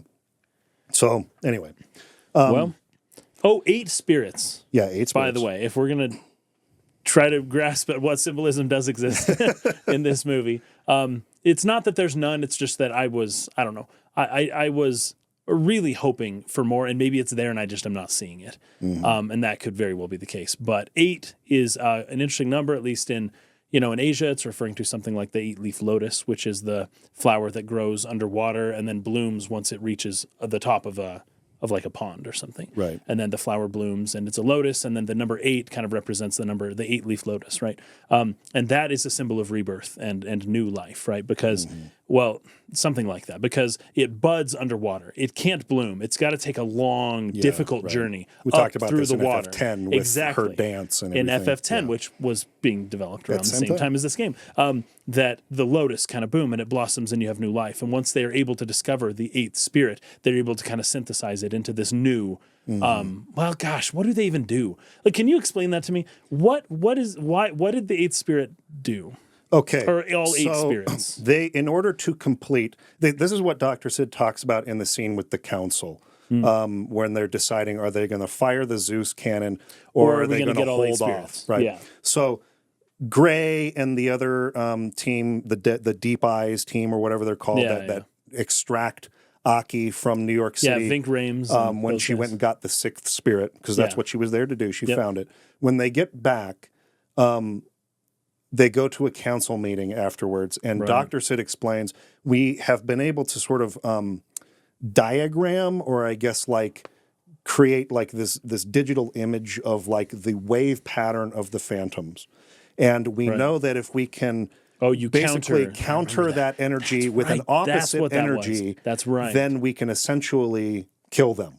And we don't need to fire the Zeus cannon, which would, in his theory, damage the spirit of the planet. So we shouldn't fight. It may kill phantoms, but it'll also destroy our planet. Right. It'll damage the spirit of the planet and kill it. Which is not a great trade-off. No, but nobody else believes that the planet has a spirit anyways. Yeah. So they're trying to stop them from firing the Zeus cannon by giving them this alternate, which is if I can find these last 2 remaining spirits out of the 6, if we can get to 8, I can create this wave pattern which would counter that's right. theirs and would be a more effective weapon where we wouldn't have to damage our own planet. There you go. By the way, Sakaguchi appears on the council in that scene. Oh, he's in it? There's a shot kind of looking down from the side as they're like looking back and forth after he says, yes, the spirit of the planet. And they're all like, oh, the spirit of the planet. And they're all, everyone in the room's all like, this guy's crazy. You can see him. He's almost out of frame. And then he turns and you see it's Sakaguchi. Is he sitting CG? At the CG Sakaguchi sitting at the end of the council chamber. Apparently, there's actually quite a few team members like in the kind of the crowd there too, like other people who worked on the film. Nice. But he would be the only one I think for people watching that they would actually recognize. Well, his face. if you're going to do 3D modeling and you're creating a lot of people, it's very helpful to have a model. A model to model your character after. And it's probably super simple to just say, hey, Bob, down in IT, hey, they did this a lot. rotoscoper, go in the studio, we're going to take some pictures, we're going to create you, right? Yeah. And I doubt that they got to receive any compensation for that.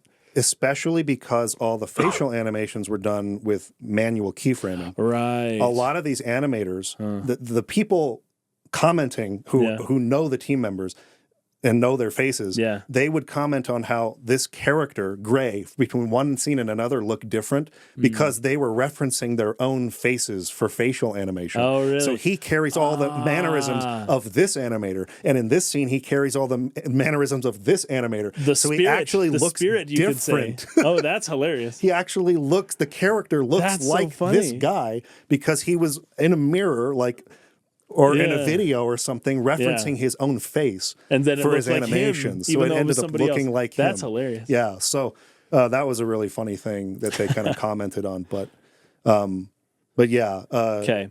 As far as plot goes, though, that's what the 8 spirits were for. There's probably some confusion, too, about how she ended up obtaining the 8th spirit at the end, right? Because she's kind of just in that dream sequence again. Oh, and the phantom tries to touch her, and then all of a sudden she's just I have it. The spirit found me. They leave this almost very in that vague... same tone of voice, by the way. Yes. I have to say Ming-Na Wen is a good actress. I think so too. I don't know what happened in this movie. She pretty monotone, very, very low energy, just very, I know, I'm trying. And then everyone's screaming around her, and she's just got this, and maybe that's how the character's supposed to be, but I don't think so. I think that it feels a little bit... I blame the director. Well, yeah. It feels a little bit like they were trying to make her sound like a scientist. They ended up actually cutting the character's hair for this reason, too. She originally had very long hair, and they cut it because they thought that was closer to the image of a female scientist, which, I mean, there are a whole plethora of issues that would come up in today's commentary about that. But they probably directed her on purpose to sound more low-key for the purpose of trying to make her maybe seem more objective or not super emotional. Gotcha. Maybe more driven by logic and observation and these sorts of things. But that doesn't match her character that much. I don't think it does either. But I did get that feeling, though, that they were like, oh, she's being calculated and all the time. She's basically being driven by her dreams. So sure. That's not, I don't think that's accurate there. But I felt this way for a lot of the acting, and Ming-Na Wen did say a little bit about this. She said that it was awkward for her to be in studio without anyone else and just recording her lines alone, and that she's not used to that. That's a different kind of thing. Even other animated movies will try to have them interact, right? But they don't in this at all. And it kind of shows a little bit. Right. Honestly, I think the best performance was by Donald Sutherland. He was great. Sid. And his character looked great, and his everything just seemed to work for him. I don't know why. It just didn't work for the other characters as well. Yeah. Certainly not Alec Baldwin. Well, I didn't like Steve Buscemi he was the funny dude, Neil, right? Yeah. That character was I just said funny dude? He's not funny at all. He's not funny at all. Not one even joke a little that bit. lands. None not of it. One. None of it. It was those characters were really weak caricatures. And yes, those were not real people. I really mean it. I don't think one joke in the movie lands. Not one joke was funny. Was there? I don't think I laughed. Really, not one time. It was kind of lame and cringe every single time they tried. Yeah, and it really was. That hurt. That's probably the weakest. Is there attempts the biggest humor? Criticism I have is that they tried it and it just was it fell so flat. Once again, they inserted a foreign pathogen into it. Didn't fit. It didn't synthesize. It didn't work. It just breaks it. It just breaks the flow. As things come, and it's like that should not have been inserted there. Anyways. Also, I laughed. I did laugh once. They called it the Tucson Wasteland. Yes, and I'm thinking Tucson's already a wasteland. You don't need to call it that. we lived in Phoenix or Mesa, but I've been to Tucson several times. Many times. It's basically just a freaking... It's a barren wasteland. It's riddled with flame and fire and ash. It totally is. The very air you breathe. It's not the ideal place anyone would pick to live. No, and even so in the desert. Funny. I mean, Phoenix is nice, but Tucson is kind of a dump. But it's just a barren wasteland, and it's funny that they renamed it. I think they should have gone with something else, maybe Portland, the Portland wasteland, or something that's not already a wasteland, right? Would have worked a little bit better. Right. I did laugh at that part. So the movie was not without its smiles. Sure, it's good moments, it's lighthearted moments. Yeah, but going back to how she obtained the eighth spirit, I think this was confusing for a lot of people because they say, hey, the eighth spirit is there in the crater, right? We it's a perfect match. We got it. And then they fire the Zeus cannon. Hein fires the Zeus cannon and destroys it. And it's like, oh no, the eighth spirit is destroyed. That's and so they're like, wait a minute, she realizes she had it with her the whole time. That is so Hollywood. Yes. The real eighth spirit is the friends that you made along the way. No, the heart, the lion. The lion had courage the whole time. He didn't need the Wizard of Oz to help him. There you go. Okay. But here's where you can get a more concrete answer. Yeah. When the Phantom is approaching her, it's not until the Phantom touches her womb that I was wondering activated about that. and you start getting that blue energy. That was very interesting. And she says something about something like from the hope of new life, right? Yeah. Is sort of like Gaia rejuvenated. I can't remember. I'm butchering the quote. Gotcha. But something like that. She talks about it being a new life.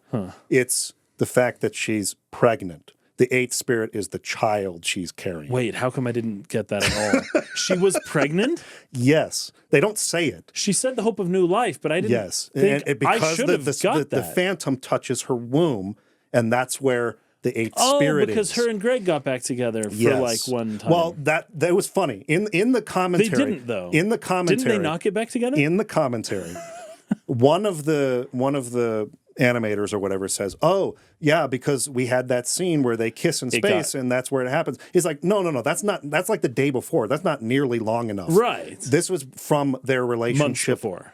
Who knows if it was months? I don't know how many months. Okay. 1 month? I don't know what time span. It seemed like they had not known each other for a long time. While. Yeah, but I think they had mentioned a month or two. Yeah, it seems like it maybe was leaning more towards 1.5 or 2 months maximum that she had sort of left him, right? So it wasn't that, but it seemed more like a year or something like that. He was real bitter about it. Yeah, right? yeah. Why did you just like walk out? Why couldn't you have told me any of this stuff? Right, It's because she had been infected and she knew she was going to die. And so she kind of just left without saying goodbye. Right. But this was only kind of recently. So it was from before that she had been pregnant and hadn't been far along enough to know yet. And that can be true for some women for like a month or maybe 2. Sure. Yeah, you can buy it for a little bit. Yeah. So anyway. And especially if she's really busy and distracted. Yes. And is not really paying attention to how many days have passed, right? Right. And if she doesn't really have much morning sickness, which it appears she got lucky because some women don't have it as bad as others. Yeah. But yeah, that's fascinating. So I didn't get that. I feel like maybe they should have hammered that home a little better because when Gray kind of just gives up the ghost and he's gone. Yeah. The idea was, he went back into the live stream and whatnot, and that's just a cooler thing. Death is a cooler thing than it sounds, right? Yeah. And that's all that I really took from that. But if you're telling me now that he has a child and that child was one of the new spirits, and that as he is down in the live stream, that he can influence this new being that's like basically his child that came from his DNA. If you're going to say that things that came from the earth contain the spirit of the earth, then you have to then carry it to the children. Say children contain the spirit of their parents, right? It's in some form or not, right? Right. So that his spirit would then survive through his children as well. Like there's multiple ways of looking at that. But I did not catch that she was pregnant. When it said promise of new life, it's not obvious. I almost... Why? I think I just assumed that it had been too long and that would be dumb if she was pregnant. I don't think that the movie does a good enough job setting up time scale of things for you to be able to draw that conclusion from the very vague hint of promise of new life, blah, blah, blah, or the fact that the alien touched her womb. And then that's when it kind of all activated. Right. Because what they do with the spirits, she has this like thing that's sort of like inserted into her chest right here. Yeah, that kind of helps. Where it's like containing the phantom particles from spreading and killing her. And it's less and less capable of doing that until they find the seventh spirit in the wasteland. And then they do that surgery real quick where Dr. Sid implants the seventh spirit directly into that. Right. So she's got all 7 spirits. She's actually one of them. She's one of the 7. Right. She was the first. So she's got 7 spirits inside of this thing containing that. So as soon as that happened, technically she already had all 8, but just didn't know it. So it was already complete and ready to go, but they were still scanning and looking for a compatible 8th spirit and found one, but it died. But then, I actually had it in me all along. It was my baby, was the 8th spirit. Wow. Jeez, man. But so it's it wasn't so like vague it that wasn't her really courage? hard to pick that up. Goodness. Yeah. Well, that is Crazy stuff. Very interesting. I But like cool. it better I that like way. it a lot. It's way better. It's Totally. cool. It's more symbolic. It means more. It carries more weight. It helps me to understand Gray and what's kind of happening with him a little bit better. Yeah. Oh, and the that's fact crazy. that like his sacrifice in the end, right? Because she's got the wave in her. That's right. That is necessary. She's holding on to him, and he sort of like carries it through his body. him. Yeah, and then it goes that's right. into the big giant phantom organism that's Right. coming up to them, and then it passes into it and cancels it out, or essentially just absolves it or synthesizes it into Right. the Gaia spirit itself. And then it becomes, and that's the synthesis, Yeah. Oh, man, that's so good. So anyway, Okay.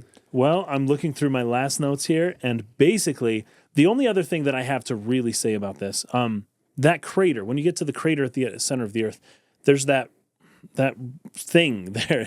It looks like a tree, but a dead tree, and it's got these kind of sharp, pointy things at it, and it's at the very bottom it's at the very center of the crater. But it does look a little bit like that weird thing that she accidentally stepped on and crushed in one of her dreams before you see the view from underwater. And we were talking about this on the way up. You told me that when she steps, I thought it was a plant. I thought it was like a dried plant that she accidentally crumbled. But you told me that it was actually the thing itself, the big weird tentacle thing. yeah. So they have a phantom that they call a meta phantom, and it's the phantom because there's different phantoms. There's like the more human sized ones; they're a little taller.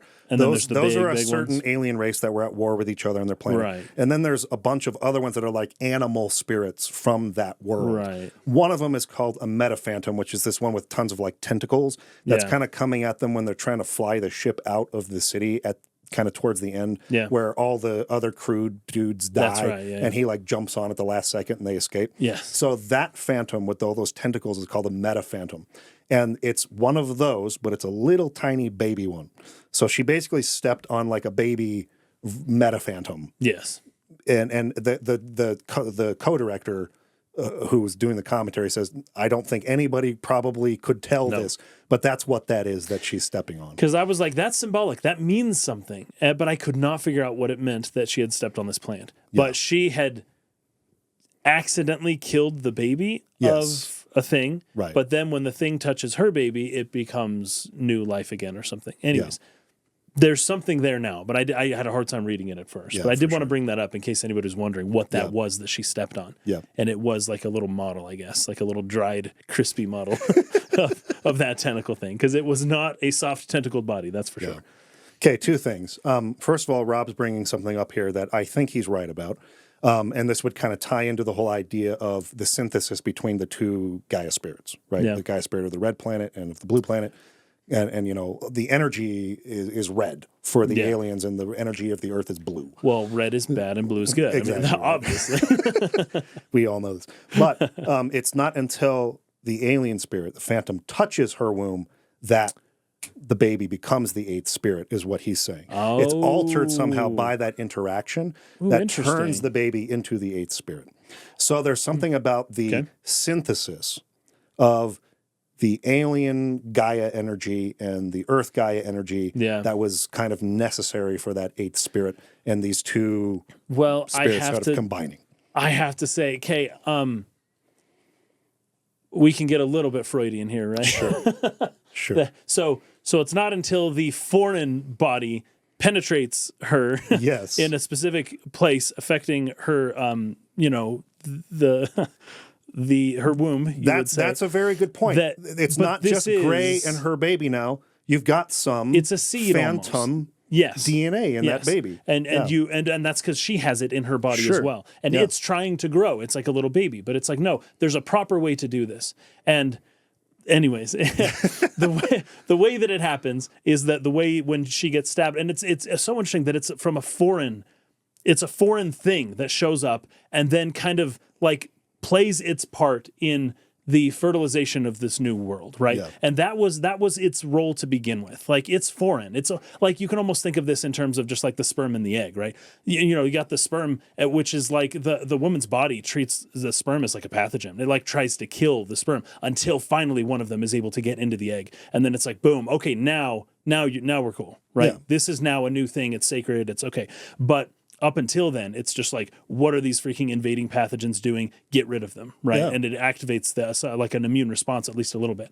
And you can see something like that here. Once their world is destroyed, it's almost like it has no purpose now until it can find something and just pass on what little it has left to give. Its knowledge, its memories, all those things that it would have lost in death, and it needs to return somewhere to continue on. And characterizing the earth as Gaia, which was the goddess of the earth, it was a female. There's a masculine feminine thing happening here, where the thing that penetrates and stabs and seeds is the male, and then the thing that receives and synthesizes and creates the newness is the female. Yeah. And you see that happening here on a micro scale and a macro scale that I can actually really appreciate, and actually sounds really sweet if only I understood it before talking to you. Sure. And it's really cool. This is kind of what we mean when we say there was probably a lot more depth to this before it was sort of rewritten and reworked into the American movie it became. But I think even beyond the reproductive symbolism and imagery you're talking about, we have the pathogen sort of like symbolism.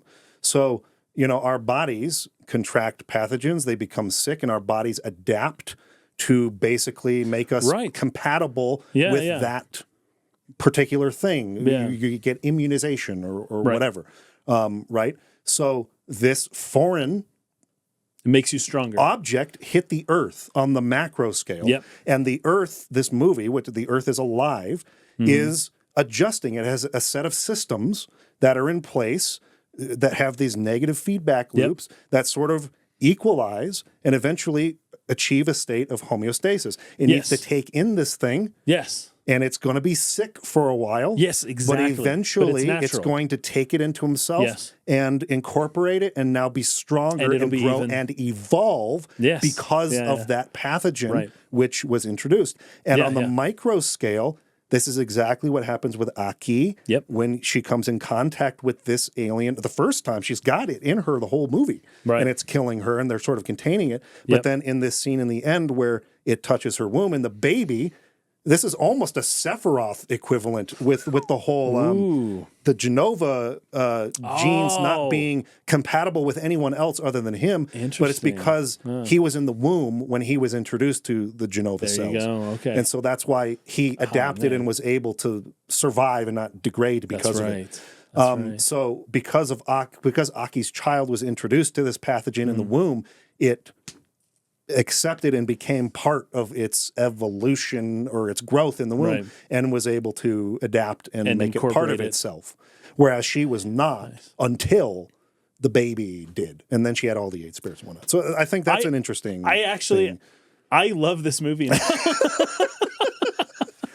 I actually think this might actually be a pretty good movie if you just understand what's happening before watching it. Yeah, I think everyone who watched this should go watch it again. Had the American writers understood a little bit better, and maybe they understood it, but maybe had they been more courageous, let's say, put it that way, to put more of the focus of this movie on exploring this concept we're talking about and make it a less plot-centered action film, and had spent more of its runtime engaging in this kind of philosophy, I think it could have been an excellent film.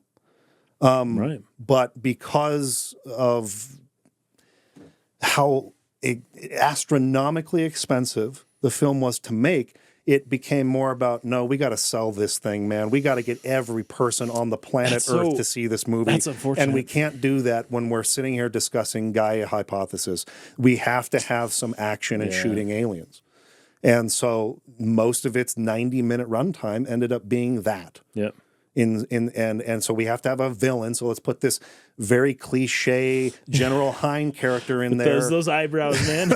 Who's gonna, try to mess it all up. Yeah. And I don't think anything about this movie is necessarily horrible. I think this movie is viewed by a lot of people as being a horrible movie. It's not that it's horrible. It's I just don't think so. painfully average in its execution. Its execution. Yes. In its concept, it's actually way more interesting, and it's just so barely explored in the actual movie itself. I totally. However, I'm going to watch this movie again. I think so. And I think I'm going to enjoy it a lot more.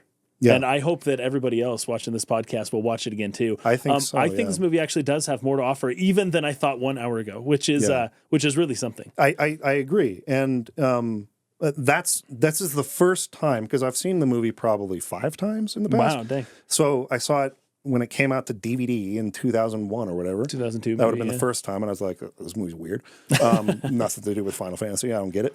And then I've seen it over the years and just felt, what a painfully average movie. It's because it is. Yeah. But it's not until we were preparing for this podcast where I actually learned about, Gaia Hypothesis. James, what is his name? James Loveland or whatever his name is. There's actually a lot more to this than I ever realized. And I'm really glad I watched a lot of the director's commentary and stuff, because there's a lot of pieces in there that I didn't pick up on. Again, probably too vague, not executed right, not delivered in a way that was clear enough probably. And so you miss a lot of that depth that is kind of hiding under the surface of this very bland movie.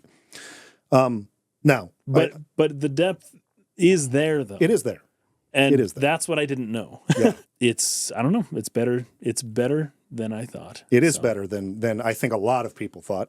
And I think that's the fault of its sort of surface level writing. Yeah. And execution. I think visually it's still pretty beautiful. It's dated, but it's still pretty beautiful in a lot of ways. Art direction, I think, is pretty strong. It still looks very nice.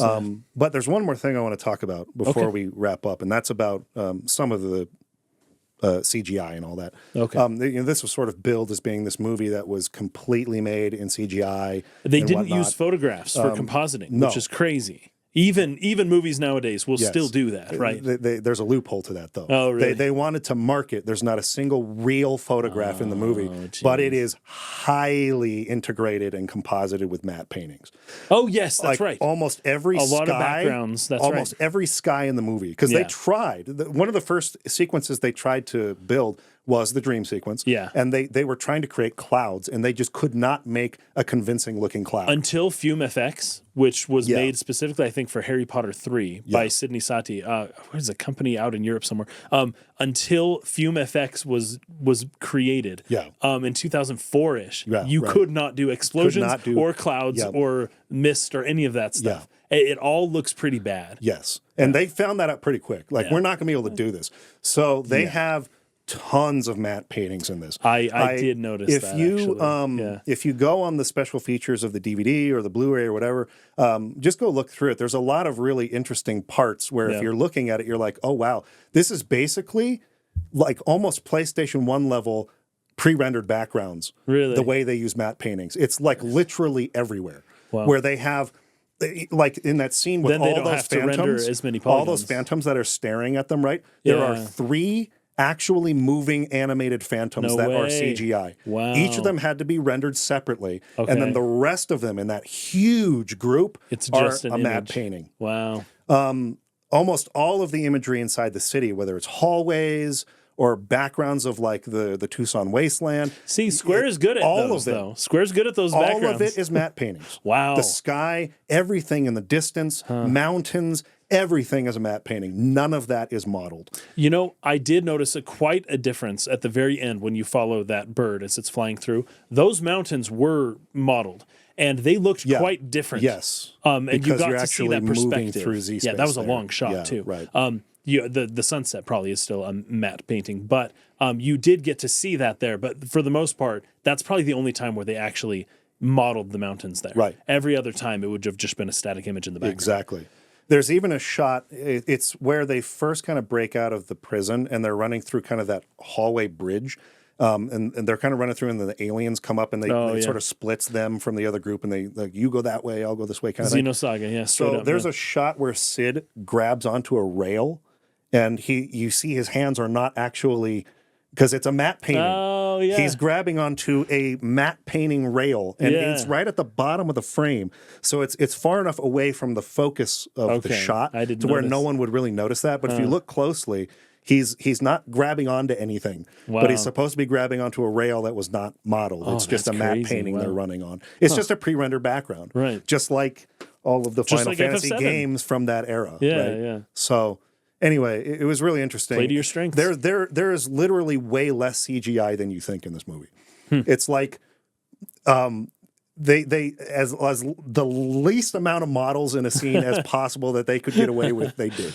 Wow, that's crazy. Now, there's a lot of parts earlier in the film where that's not true. I think they probably tried early when in the process like to the city do, like they were modeling a lot of the debris and things like that in New York when she's going around and shooting the flares and looking for the first, or I guess the sixth spirit. So there, they talk about a lot of things where it's like, man, I worked for like 6 months on the texture of this tank, and you can't even freaking see it. There was a lot of that kind of thing going on where it's very inefficient use of time. Yeah. And so I think they ended up really opting for a lot of matte paintings to sort of like get the thing done. Because, well, they talk a lot about, we rendered this in the lighting. We ran into some of this with some of our, because we were starting to get into 3D animation towards the end of our Dark Pixel channel, where it's rendering, but like the shadows just have all this artifacting in it, and the lighting is just messed up, and you don't know what to do to fix it. And so you try to just, okay, we'll bake that shadow into the model for this shot, because it just won't render the shadows right. Yes. They were running into a lot of that kind of thing. And then this is way before. We were using 3ds Max. We were using 3ds Max. This was like this is Maya and 14, like way before Render that. Man and they like use Render way Man, older which, stuff. Render Man is what Pixar uses.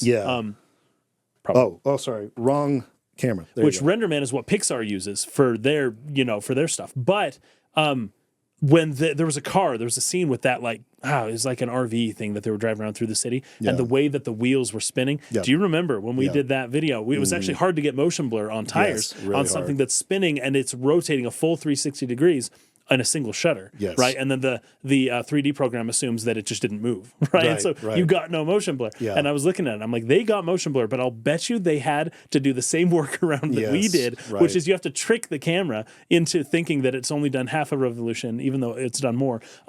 And a ton of the issues that I almost was reliving like our past days through this movie, because I was like, these are the early days, man. They were just figuring this stuff out, and everything had to be done by hand. And so even like a lot of the motion blur and things, it was like, it's crazy. Were tons of workarounds, tons of cheats. Fake so much stuff that you've got to like work around, because first of all, I mean, like they wouldn't have the physics sims wouldn't have been the same. No, like they may have had some basic ones, obviously for her hair and for clothes and stuff. But like even the ragdoll wine or the alcohol that was in Heinz cup. I'm sure that liquid sim was probably a huge nightmare. Oh yes, and I would bet you that they just said, "I'll do it by hand." Or like the glass reflections and things like that. That's right. There were so many parts where they wanted to have rain in the scene, but they knew they were going to have to then do floor planes with reflections, and they were like, "Screw that, dude! No, it's not raining anymore." Like tons of decisions like that. Oh, that's great. And that's it similarly took me back, because we had to do a lot of that too. Yeah, we did. We don't have a render farm. We don't have time for this. At the time, we were using like 1080 GeForce graphics cards to try to render out these very like high level. I still feel, going back and watching some of them, CGI renders. And it was taking me 90 hours to render a frame sometimes on some shots, where my computer, I couldn't work on it for days at a time, because it was taking so long to render one frame. And so anyway, took me back, but it was fun. That's Good times. That's all I have to say about Final Fantasy: The Spirits Within. Oh, me too. This was fun. Yeah, I might watch it again with my wife. Enjoyed it. If you can find the movie, definitely watch it. I'd love to get her thoughts on it, as somebody who's, first of all, not very well. She knows a little about Final Fantasy, but not like ingrained in it as we have been, and who doesn't know maybe the connections between FF7 and this or whatever. Like, what would maybe like a more general audience member come away with at all Yeah. from this? Because that'll be indicative of maybe what was wrong How with successful the movie. it was or not at conveying the messages. Yeah. So, anyway, thanks for watching, everybody. All right. Like I said, we're going to have some more podcast episodes, kind of like this, Yeah. as filler episodes in between while we work towards Planescape Torment. So look forward to that. And if you have any ideas, please hit us up in the comments. Any sort of like one-off type of episodes you'd like to see us do. We're trying to collect those, but Planescape is coming. We really want to nail that one. I do not want to leave anything on the table in terms of analyzing that game. Nice. We need to do it justice. So, anyway, peace out, everybody. See ya.